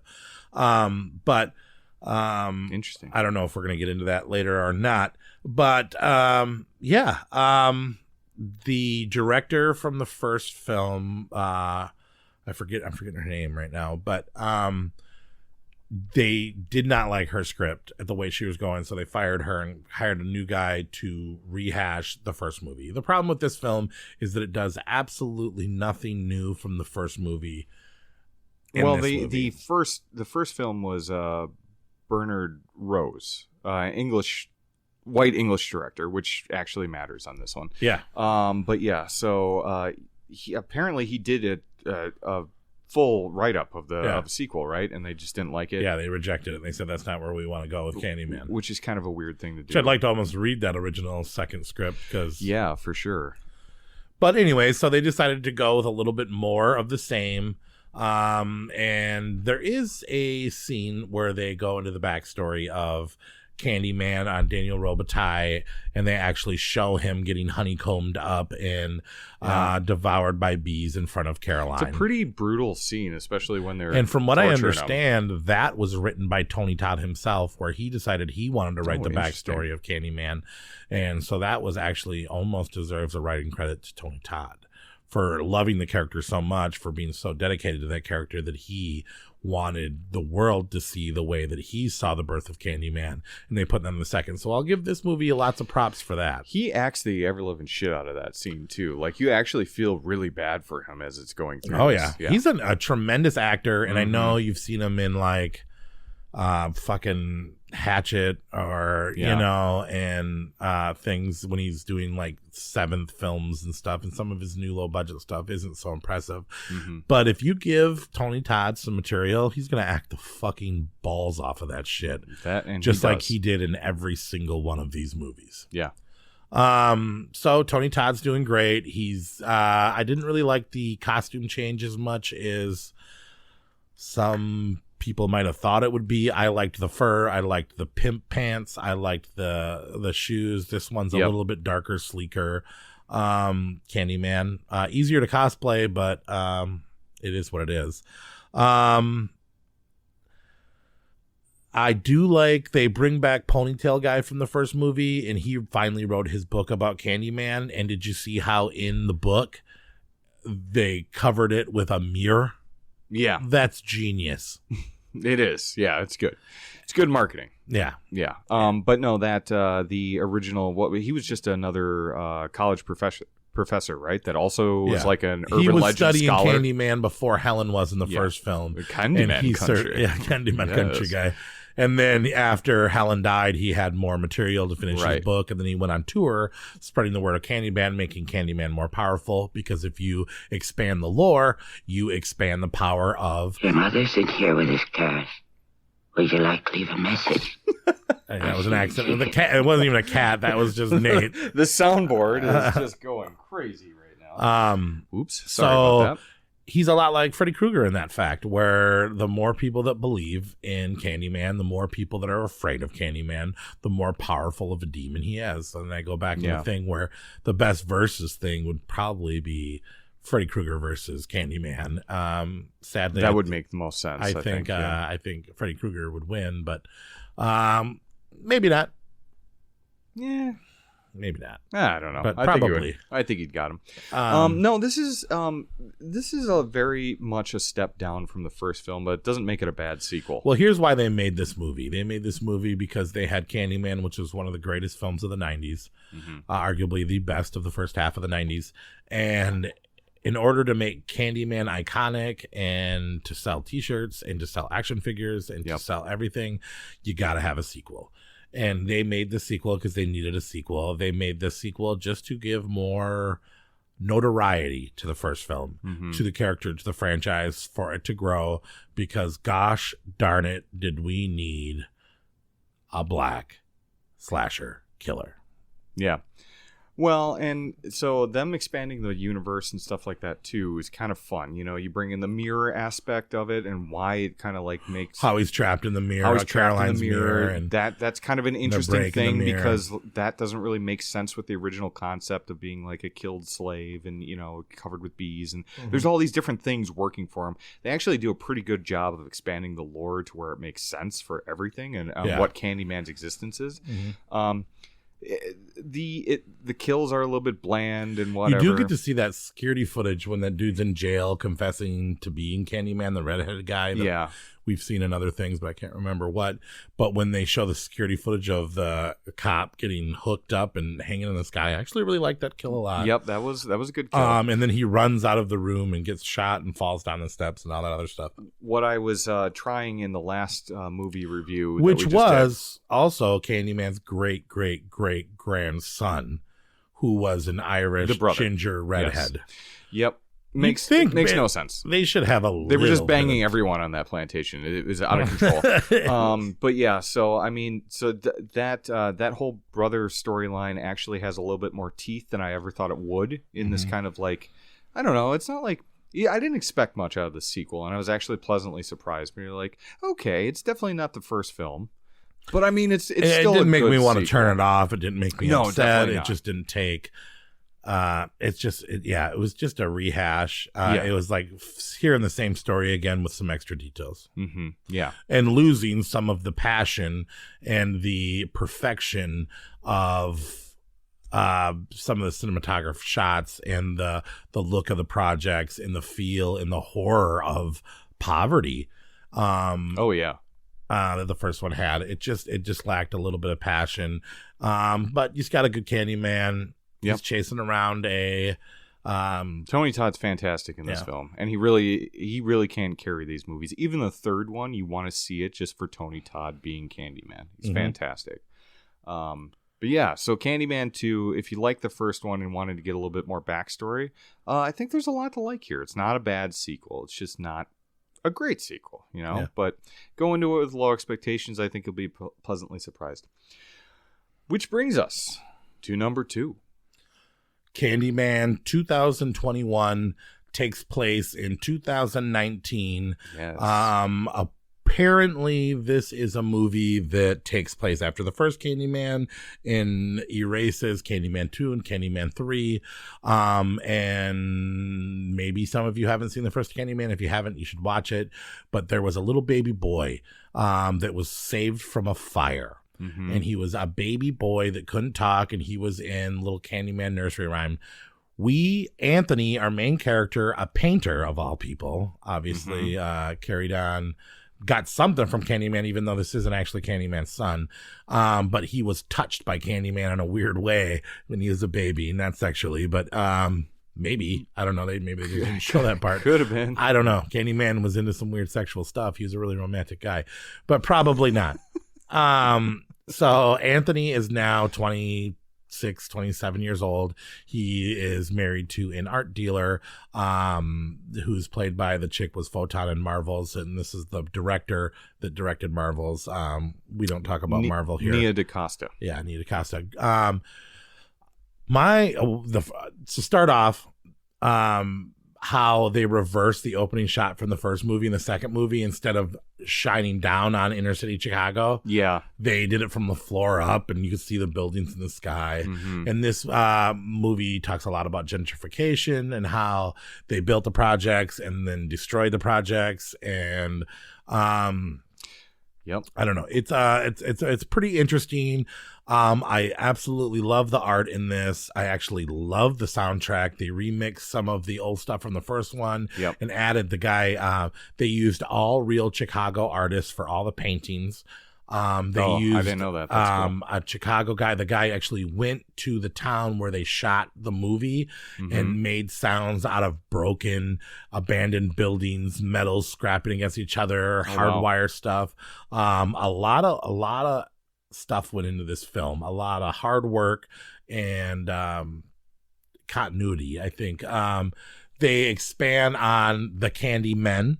So we get our first look at, they talk about Sherman Fields from 1977 was a guy who actually gave away free candy to kids, but also dressed up as Candyman like an idiot. Yeah, Candyman doesn't become just a solo supernatural serial killer. He is more of a notion of supernatural, violence and oppression and stuff like that. Yeah, so anyone that was wronged or segregated or brutalized by cops and dies in a horrific way.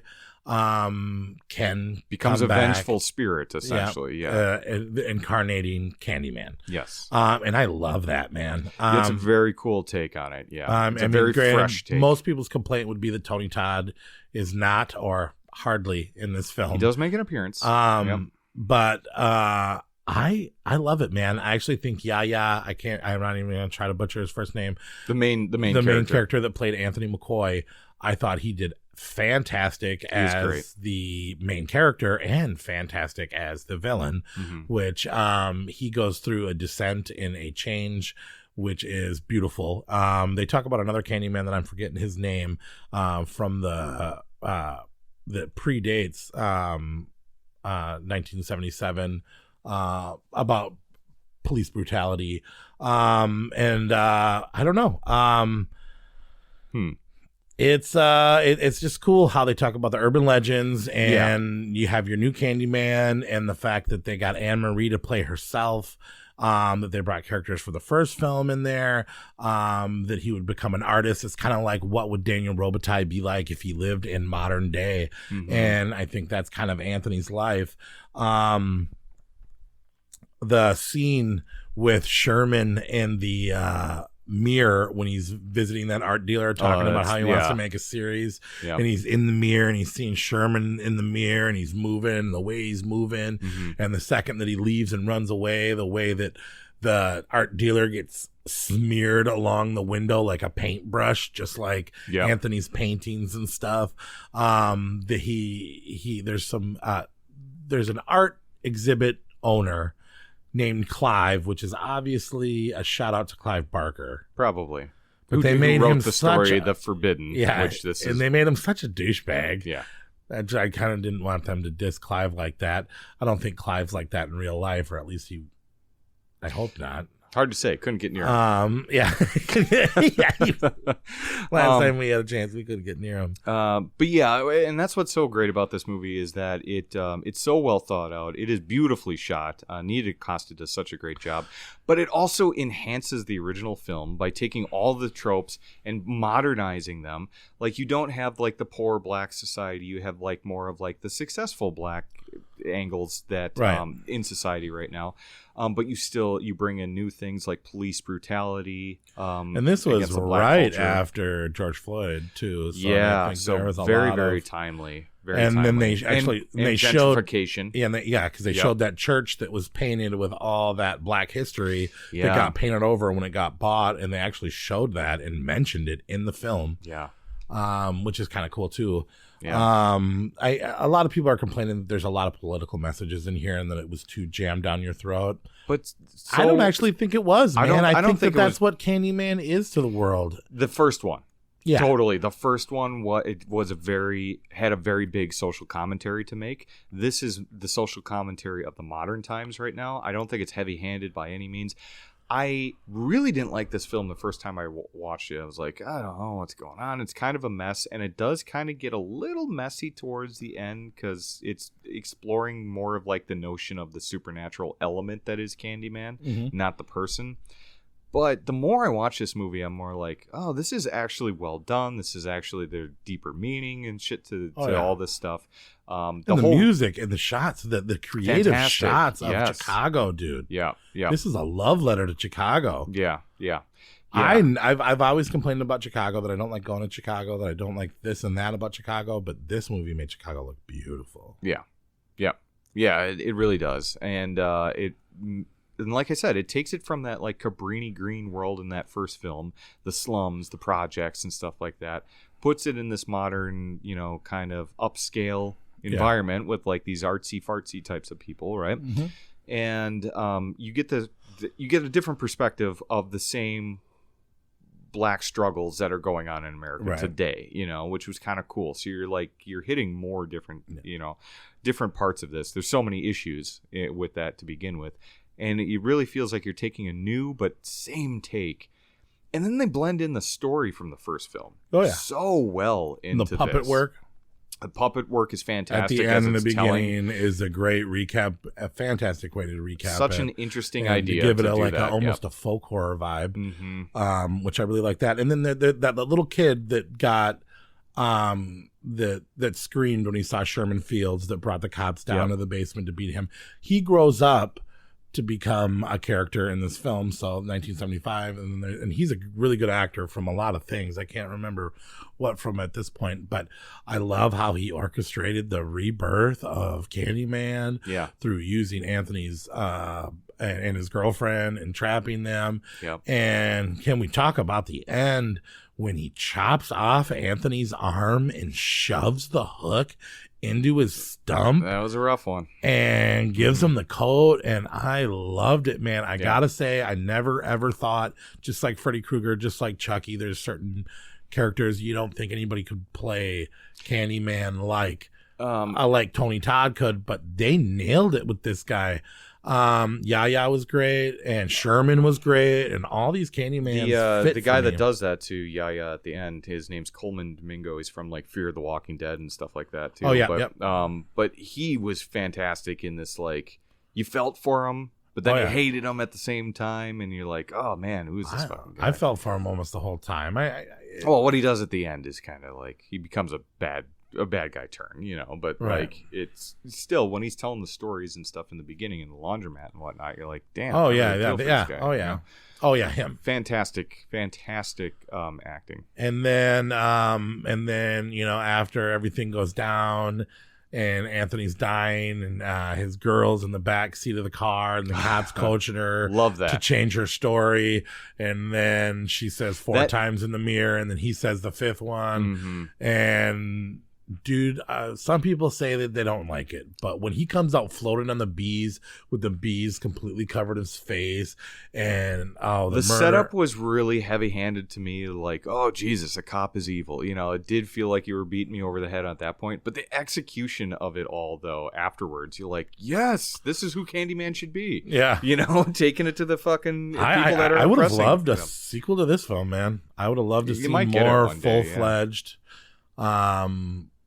Candyman floating around. Yeah, it was a lot of fun. And then it finally becomes, you get your Tony Todd speech, which doesn't really make sense because he didn't ever show up in the face of Sherman Fields or the other Candyman or anything else. But when what's his face? Yaya is what's his name in the main character's name? Anthony. When Anthony's walking around the squad car and you see every version of Candyman in the reflection of the squad car, so fucking brilliant. It was ultimate, like super Candyman. Yeah, it was a awesome. little bit of everybody. It was awesome. But yeah, I like this movie more every time I watch it. I do too. He steps away from the stabbing you in the back a little bit. The kills get a little bit more. Yeah, finally. He's stabbing everyone in the back in 2 and 3. Everyone. He puts a hook into their back. It's easy to do that. And his hook is so fucking rounded. Yeah, it's a really good. What do they use that for in real life? Well, I don't know, but I'm just talking about the nature of Candyman stabbing everyone in the back, especially. Yeah, how you really have to get under. You can't. It's almost like he has somebody. to punch the blunt part and then punching it through. That's more like for carrying a dead body than it is actually with stabbing. It's not it definitely is. It doesn't make any sense. I was so sick of seeing people. And we've been calling him Yaya, but his name is Yahya Abdul Mateen II. Yeah. It's a cool name. I like that too. But this movie was just fucking, it's cool. And the more you watch it, the more you like it. It's a little bit artsy, but it's beautifully shot. It's got a great soundtrack. Wow. I would like to see more. This is kind of the Candyman 2 that I really wanted. Sadly, I think there should be so many more Candymans, but second best Candyman 2021. And obviously, without a doubt, you knew this from the beginning. Candyman 1992. We've already said it. The best horror movie of the 90s. Maybe the best of the 90s. For sure, the best of the first part of the 90s. What an iconic movie. What a feel. What a vibe. Every time I watch this movie, it's vibey, dude. It's gritty. It's grimy. It's not only scary in the fact that there's a killer ghost coming back to look for his love. It's scary in the fact that it shows the world and how fear is a present in the world and what some people have to go through. And this movie comes out in 1992, right? And that's right after the Rodney King stuff is going down and LA riots and all this other shit is happening. And it was the first time that I remember being alive where people were talking about like racial violence and stuff like that, and how it just basically totally put the country into turmoil. And here comes Candyman, which is dealing with those inner city projects and stuff, and how we treat those types of people. And it felt real, man. When they go to Cabrini Green, that was like... Well, it was real, though. I mean, those were projects at the time. Right. And didn't Bernard Rose... Yeah. I want to say Bernard, but they keep calling him Bernard in everything I've watched. Bernard Rose actually hired some real gang members, right? That are in there. Yeah. So those are real gang members, that they hired off the street. And it feels authentic. Yeah. You know? Well, and then the streets are real and everything like that. And there was... it was based off of the true thing. There was the mirror thing that she deals with where you move the kitchen mirror and you can get into the other kitchen mirror. There was a bunch of buildings made like this for easy access for plumbers to fix common problems. Oh, Jesus. And there was a building where there was 23 murders of... Because someone found out about it and started sneaking through walls and robbing and killing people. That is horrifying.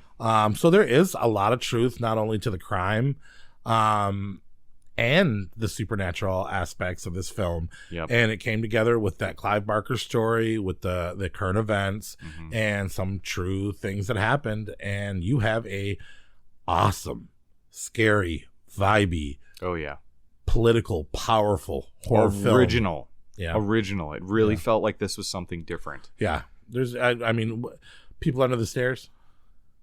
Us, but that's like weird and campy. People on the Stairs is Us is a completely different level. Yeah, that feels different.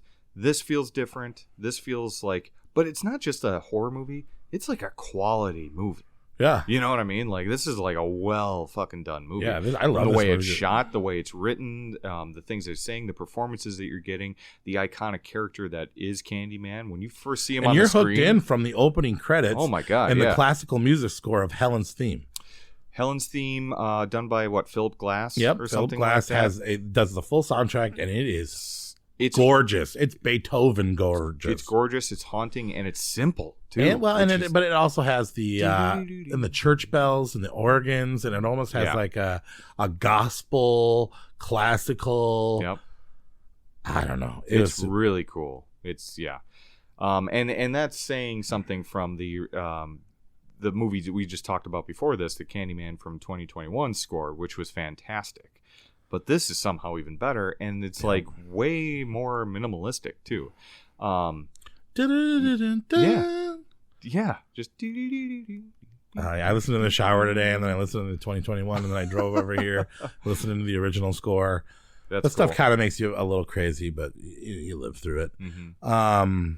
Let's talk about the visuals in this film. The graffiti and shit that you see on the walls, and the Candyman's essence. He opens his thing. He's got that rotting chest of bees, and there's so many iconic imagery, so much iconic imagery in this film. It just blows me away each time I see it. When she walks through that mirror and comes out of the mouth of Candyman into that like secret weird room in the projects and whatnot of Cabrini Green, I'm like, this is such a fucking cool setting.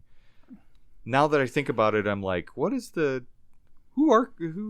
this architecture? I bet you it was Chicago. It's probably the Chicago probably graffiti real. artists and stuff saying, "Hey, we need to do this." It's probably real. Bernadette, where do you recognize her from? I want to know if you caught this. I did catch this. She played the same exact character in Silence of the Lambs. Yeah. Yep. And I just realized that in this watching, I was like, "How the hell do I know her?" Oh, really? And I was like, "Oh my god, she's the same person." That was like Jodie Foster, Starling's friend, and going through the Helen academy. And Bernadette and Jodie Foster. It was like the same fucking character. That was crazy to me too. The way didn't Silence of the Lambs come out in like 92 as well? Right around the same time. Good run for her. Yeah. Where is she now, though? I guess I think Silence of the Lambs was a year after this, right? Or a year before? Yeah, I'm not sure. I'll look it up while you're talking. Did you think Candyman looked kind of like a pimp? I mean, his what is that outfit supposed to be? Yeah, where did he get the coat? Because if he's it's very lavish. Daniel Robitaille comes from the 40s. Well, no, before that, right? Even before that, probably. Yeah, because he's coming from the slave times, right? Yeah. So, I mean, what are we talking? Like maybe 1840s instead of the 40s. But I love his outfit. I love the brown fur. I love the jacket. I love when you first see him in that parking garage, when she realizes that she thinks it's just when he's just standing there, and he's got that tilt to him, that like gangster, he's cool pimp tilt. Yep. In that voice is revealed Helen. Yeah. Helen. Yes. Yeah. So good. The way he says Helen and Caroline and yeah. And young, and just the way he moves, the way he walks, the way he seduces her. Did you know that they actually hypnotized the actor of Helen? No shit. So that she looked like she was in love. They used true, real hypnotism in that thing. She looks out of it. And so they had her like kind of in a daze. So they really gave him like a witch quality in that, where he really had to come over her. I don't think this gets talked about enough, but like Virginia Madsen's performance in this film is fucking really great, and she goes through hell actually through this, with like getting covered with bees. And, you know, like real all bees. Yep. Tony Todd got an extra $1,000 for every bee sting he got, and he got bit 26 times, so he got $26,000 extra dollars for bee stings. That's pretty good, but wasn't that over all the filmings? I think it was just the first, but I'm not sure. You might be right. Oh, okay. You might be right. Yeah.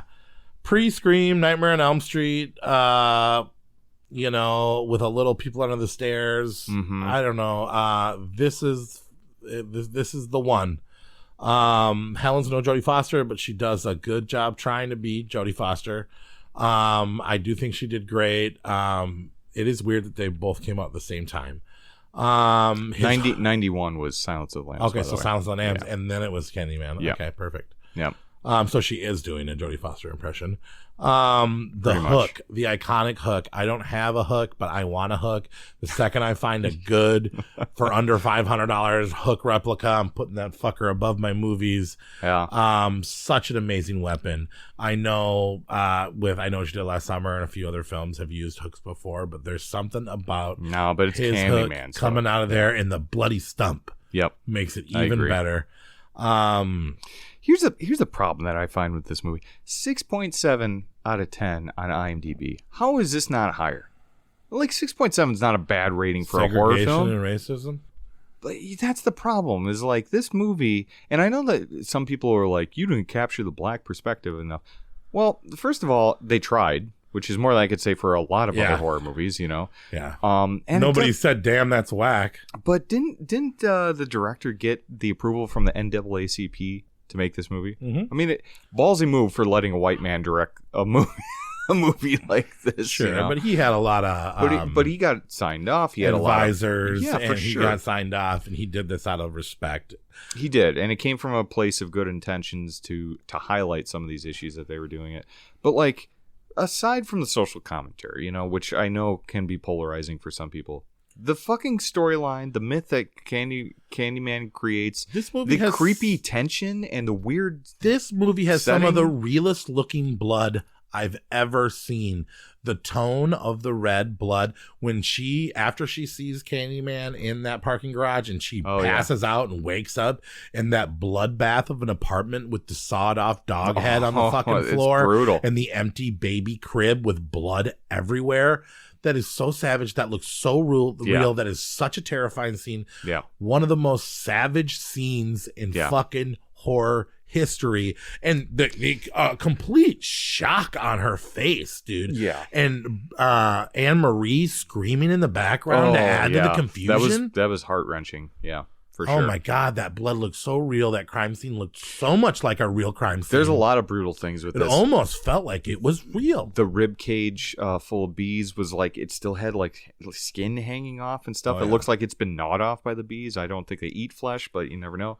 But that's what it looked like. Helen's burnt head grossed me out too. Yeah. At the end. No, let's talk about the bonfire. So they actually went to the dump. Pulled it out, created a maze about 50 feet high so that she could get through there, so all the actors could get up and through, especially because they had a child in there. And a kid in there at one point. That was a real and then bonfire. Put trash on top of it. Right? Yeah. I mean, they built tunnels and then threw actual Chicago garbage on there, lit it up. She was in the fires with her suit on. Oh yeah, and to get burnt alive, protecting a baby, and then to be soggy. And then after she dies, a hero. Later on in the second movie, they turn her back into a villain, and but I don't know. And then the cheating boyfriend. Her funeral's only got 3 people at it. She was that bad of a lady. I know. I thought that too. And then the girl was the new girlfriend is there too. At least cheating. At least the projects showed up for her and threw. Why would they throw the hook in there? I don't know. She wasn't. I guess she did love Candyman, but it was so that at the end. She I wonder if the second script was supposed to be Helen as Candyman. I could see why that would be rejected then. Honestly, I mean, not like I wouldn't have watched it, but that is kind of tough for an audience. Or looking like Bride of Frankenstein. Yeah, she's all fucking burnt up and shit, and it's like you brought the burnt woman back, and you're getting rid of Tony Todd. Like this is a suitable replacement. Yeah, who knows what they were thinking. Yeah, and like Tony Todd has the bees and all this other stuff and the hook hand, the shit that happened to him. So if you were going to bring her back, what does she got? She's fired. She smells and is surrounded by trash. Like she doesn't have bees. She's pretty much a chick Freddy Krueger. Yeah, kind of. Yeah. With a hook, or maybe she goes, maybe they went women's rights. She throws pink paint everywhere. She just kills guys that cheat on leave their wives for their students. Right. I don't know. I feel like we're not doing this movie justice. We didn't say enough, but this movie is brilliant. Watch this movie for the vibes, for the feels. It's one of those things like there's so much to unpack. I put this film. I put this higher than Scream. This movie's of the 90s, better sure. than Scream. Yep, I get it. You might be right on that one. It is, but it's not like everyone knows Scream. But the love for everybody Candyman, knows Candyman, but they don't know when it came out. But they don't remember the last time they watched it. The love and stuff for the Candyman. Posters. I mean, you can find figures, but where's the Candyman shirts, man? Yeah, I know you don't see them, and that's a shame because this is a fucking quality movie. This is just a great movie, let alone a great horror movie. People should check it out if you haven't already. This is one that you're missing if you're going through like the Freddy Kruegers, the Jason Voorhees, Michael Myers. You need to watch Candyman. All right, recap. Worst Candyman movie, Candyman 3, Day of the Dead. Second worst Candyman movie, Candyman 2, Farewell to the Flesh. Second best Candyman, Candyman 2021. Best Candyman, Candyman 1992. I said it. It's so fucking good. If you haven't watched this movie in a while and you forgot how good it is, check it out again. It really bothers me, though, that the whole, the Candyman from 2021 fell into the victim of we're just going to call it Halloween thing. Or we're just going to call it Candyman again. That really bothers me when people just do that. What are they going to call it, though? Candyman Next Generation? Candyman Gentrification. What would you name it? I don't know. Candyman Sherman Candyman. Oh. Candyman makes sense with the storyline, actually. That also sounds like kind of like a gay strip club type of thing. Whatever. Candyman or Candyman Country. Candyman Country. I mean, everyone's in a banana hammock, and or I mean, I don't know. What if part of me almost thinks that would have been cool just to make this Candyman Sherman Field story. You know what I mean? Yeah. Even though it's not really his story, but I feel like it's there for it. I don't know. Candyman 4 and make the A a 4. I don't know. Kinda, yeah. Do something with it. Do something with it. But then you'd have to acknowledge the presence of 2 and 3. Yeah, but to your point, though, you probably could allow those movies to exist because the fourth one is like a bunch of Candymen, right? So they could exist in that world. Just they don't different. Yeah, they're all played by Tony Todd, but they're different Candymen. I mean, if Marvel can do it, we can do it. Candyman. Anyway, so yeah. Short but sweet ranking. Sweets for the sweet. Did you get that Goblin Award song for me that I asked you to find? The Goblin Award song? Oh, no, I didn't. But you're ready to do some awards then, huh? All right. Then let's do it.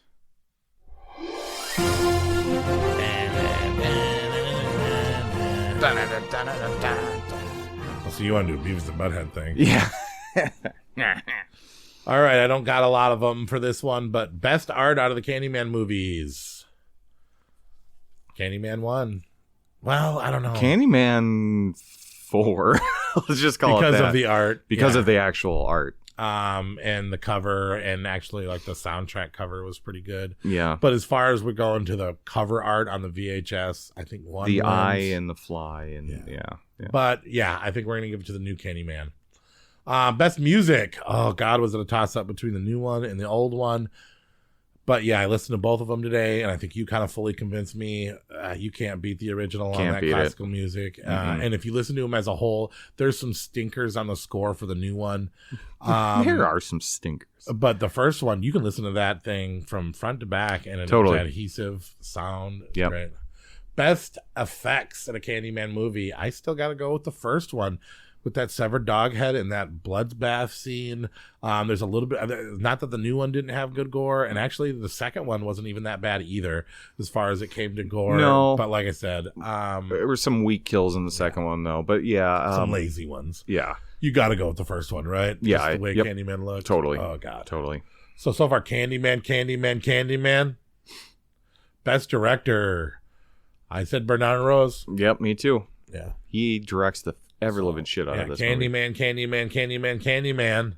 Uh-oh. All right, now my next award is Best Candyman. Which Candyman is your favorite? You could use the other Candymen, or you could use which Tony Todd performance was the best. Okay, so it's going to be the first one, the original Candyman, right? So that's 5 times? He's here. He's back. So Candyman. Were you looking in the mirror? I was not looking in the mirror, thank God. Okay, don't look in the mirror. All right, we're good. Because it fucked up our audio equipment when we did no shit. Best white blonde lady, the Helen Award. Who is your favorite white blonde lady? Best white blonde lady.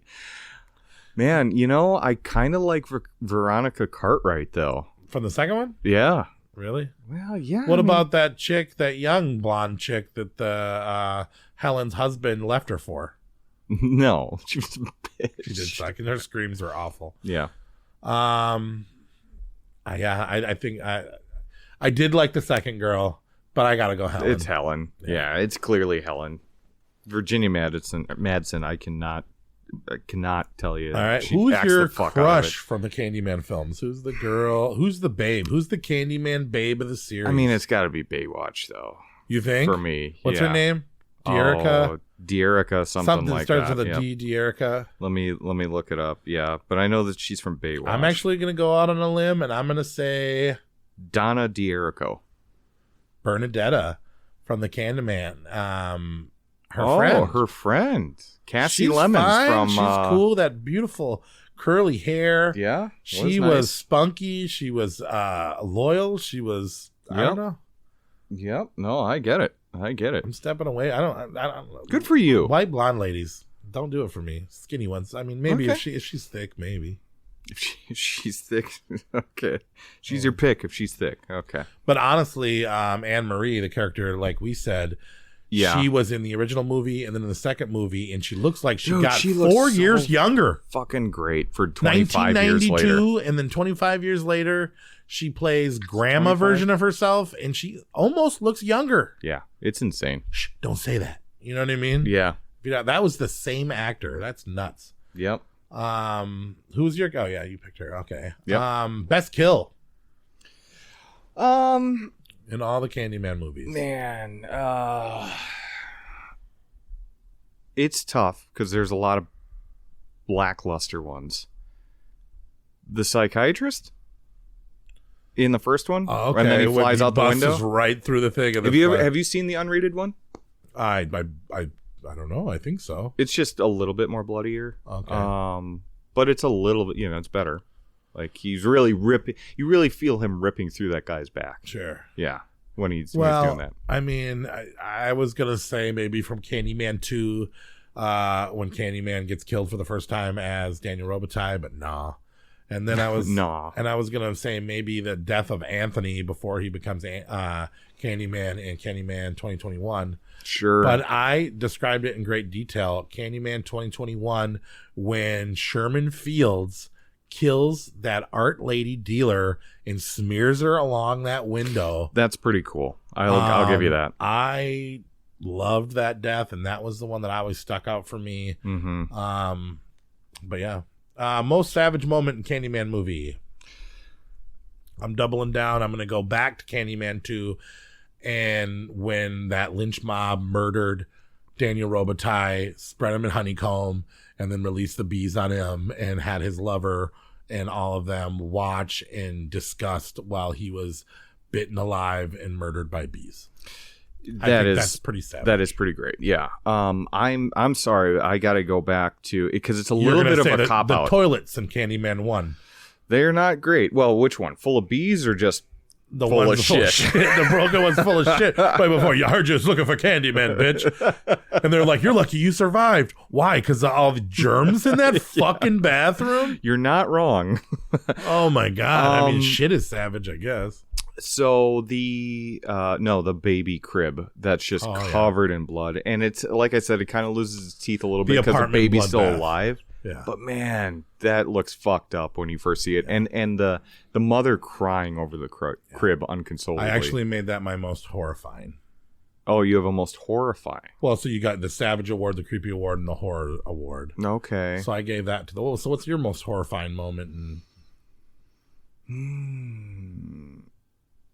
Honestly, fucking burnt up Helen. Yeah. I don't like that head. Yeah. Yeah. It's like kill me. It's like a melted basketball. Watch, it looks like that's a lot of Vaseline on her head. Oh fuck, man. Yeah. Most creepy moment. It's got to be Tony Todd in the parking garage, right? The first time ever. Bone chilling his voice. Yeah. I actually put walking through the projects. Yeah, when they show up in Cabrini Green for the first time. He was just going to walk up there. She's like, don't worry, I got a gun. I think the most chilling is how underprepared Helen is. Yeah. Like, even her friend is carrying, like, pepper spray and a taser and shit like that. And being like, dude, what are you doing? You don't belong here. Have you looked in the fucking mirror? Hey, white blonde lady, well, let's go to the projects in the early 90s in Chicago. Like, it's a bad decision. She's just very casual about it. I think that's the most disturbing thing. All right, recast. Or what's your favorite Candyman line? Be my victim. Yeah. Be my victim. Yeah, that's just such an he doesn't have as many as I thought he did. I had that as a category, but then I was like, oh wait, he's don't really. What would be yours? He's really only got about 8 lines. What's blood for, if not for shedding? Yeah.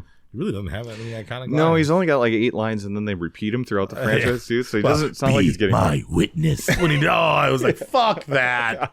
No, you just ruined that. Be my victim by saying, be my witness. Fucking shut up. All right, we're saving Candyman recast for last. So who are you recasting as Helen? Okay, well, already I've actually got my choice, and then I've also got a runner-up for Helen. Did you ever watch that new Marilyn Monroe movie on Netflix with Anna de Armas? I'm going to go Anna de Armas as Marilyn Monroe.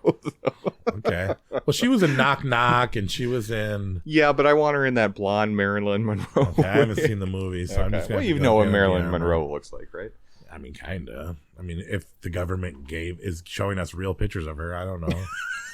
Just, okay. Conspiracy. It's like you're writing a third Candyman I had Chloe Savini from... so many things. I know her most from Gummo and Kids. Yeah. But she went on to have a great career.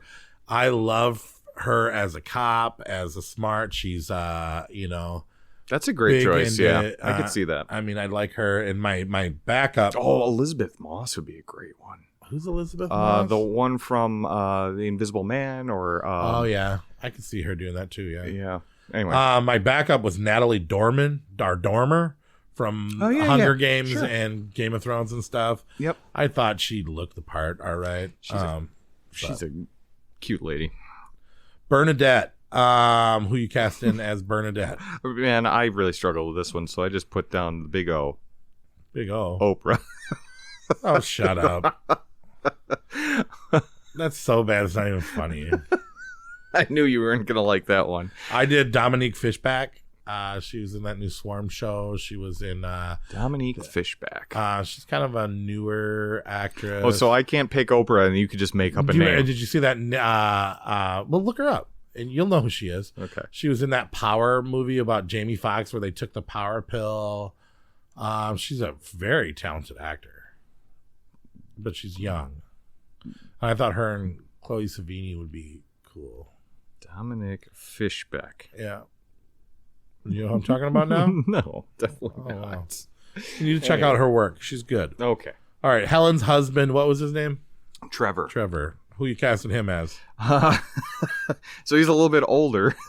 Should we say at the same time? Because I think it's the same thing. I don't think it's the same. What's yours? It's going to be the guy who plays Hank from Breaking Bad. Hank from... Oh, yeah. Bald guy? Yeah. What else is he in? He was in a lot of stuff. He's in a lot of stuff. I had Will Forte from MacGruber. Yeah, okay. So we were going to say that at the same time. You don't like Will Forte? I don't. I like Will Forte. Yeah, but why would I ever think Will Forte in that? And why didn't you think Hank from Breaking Bad? I don't know.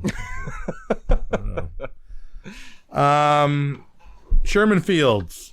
Oh, I don't actually have one for that. I mean, I wasn't going to do it. I was going to more stick to the first movie, but I thought Samuel L. Jackson would be a pretty good fit. I mean, a little cliche, but I could see him coming out of that hole in the laundry room with a razor blade candy. Candyman, motherfucker. And then Anne Marie. Who did you have for Anne Marie? Anne Marie is that Io Itabrihi or whatever. Bri. I can't. It's the main girl from the Bear show. Oh, yep. Yeah, I think that she'd be a great one. She's a rising star, isn't she? She is. It's Ao Itabrihi. I don't know. Sorry, I butcher names normally. I'm going to butcher this one too. I had Lupita Nyong'o. There you go. Yeah. Thank you. You know her from Us and Quiet Place Day One. I think she would have fit that very well. For sure. Yeah, that's a great choice. She belongs in these movies, actually. All right, so let's do it. Who's your new Candyman? All right. You sure? You want to say it at the same time? Sure. Okay. 3, 2, 1. RuPaul without the drag. RuPaul without the drag. Wow, the voice. I wasn't really. I guess maybe the voice. RuPaul maybe. without the drag, and maybe the very trendy glasses. I don't know. I mean, he is weirdly gaunt. You know what I mean? And super smooth. It could work. He's angular. He looks interesting. And that chick from now, you're making me think that I should have picked that chick from Vamp. RuPaul. In drag. No, okay. Yeah. You know what I'm talking about.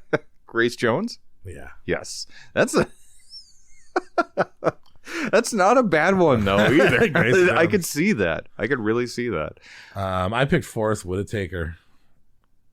Oh shit. Ghost Dog is gonna be with his little lazy eye.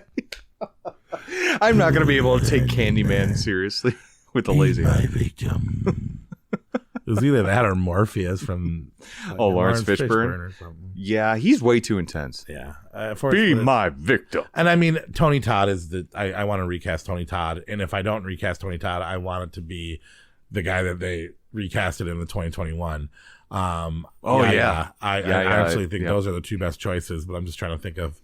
Yeah, he was great. Can we admit that there's an injustice on how many available blockbuster African American actors available to pick? I'm good with that. There needs to be more. There is. Yeah, I agree. Yeah. But yeah, so Forrest Whitaker, did you have a backup for Candyman? No, I didn't need one. Okay. Because RuPaul without drag is. So that was the joke one, maybe. I don't know. But okay, so it starts out as a joke, and then you start thinking about him without the drag on. You know, maybe a big fur coat and a hook. And you don't want him coming at you, though, in a parking garage, right? Yeah. He's skinny, he's gaunt, he's angular. Too buff. I mean, Tony Todd looks tough, but he doesn't look that tough.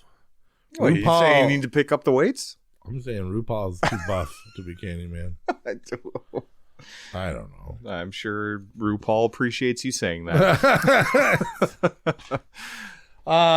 So yeah, that was Candyman. We love Candyman. Shout out to Clive Barker. We're excited to see Tony Todd. I promise you at least one of us will get a picture with Tony Todd, right? I believe so. We're making that call right now. Yeah. Coming up in horror movies, a couple of movies coming out the second day of August. M. Night Shyamalan's Josh Hartnett starring and his daughter singing in her singing debut. This movie might really be like Silence of the Lambs. Trap. It's a movie about a serial killer being trapped inside of a coliseum, or not a coliseum, but a big, huge concert.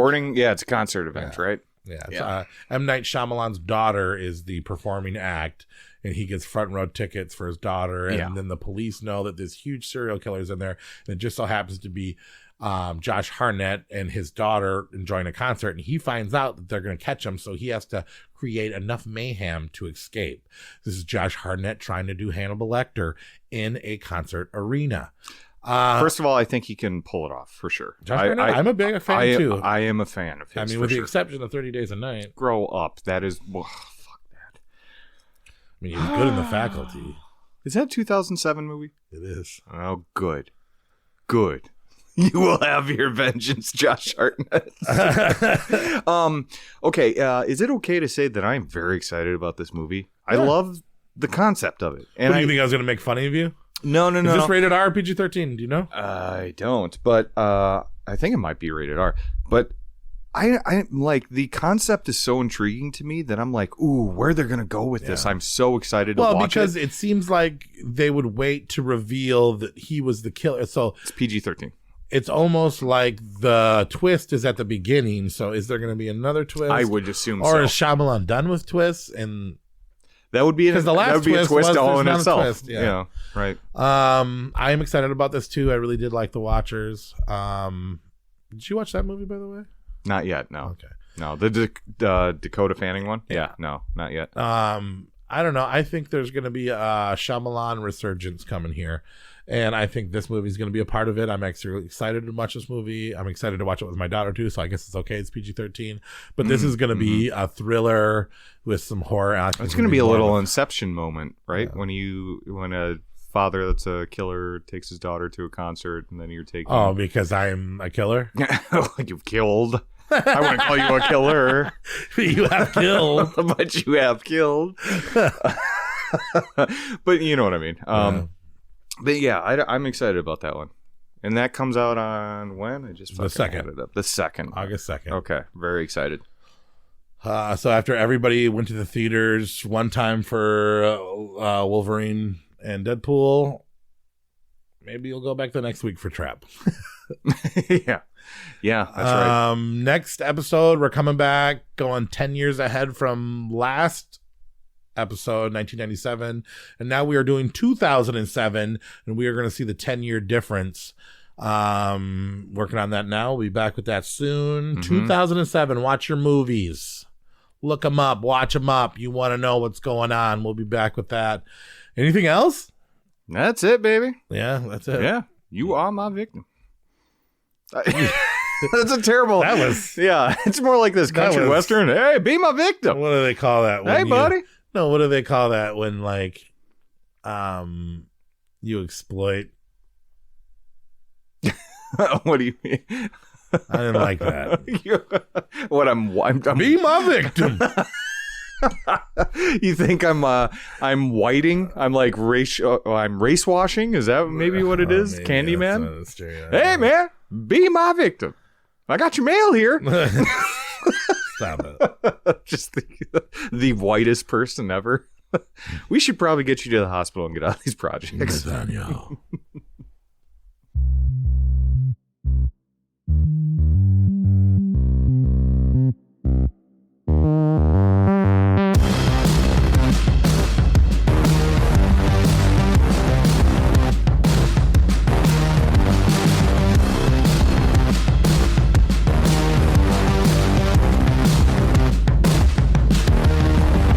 Okay. So look in the mirror. Candyman. Candyman. Candyman. Candyman. Now we can wait as long as we want to hesitate before this last one, but when we do say this last one, he's coming out. He's probably gonna come out. So I think it's your turn. I know it's my turn, but it's an enormous amount of pressure. I got to say the fifth you know, the name. Say it. You sure? Yeah.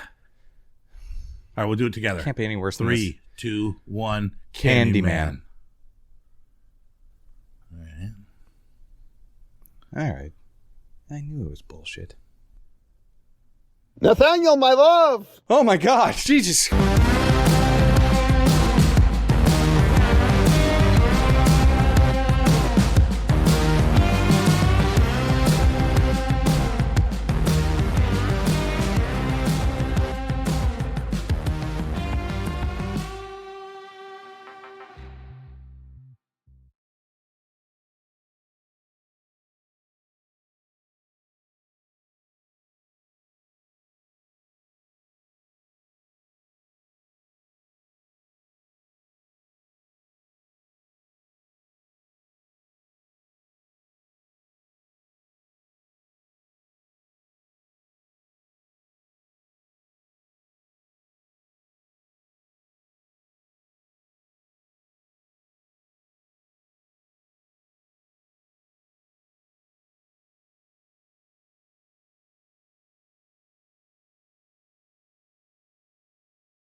Okay, so how are we doing it?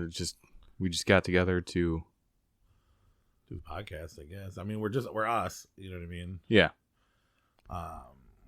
We're out of a studio. We're in an abandoned building. Cabrini Green. Cabrini Green. We'll go visit Cabrini Green. Okay. So I need okay, sure. So I need police sirens and gunshots. Police sirens and gunshots, and yeah.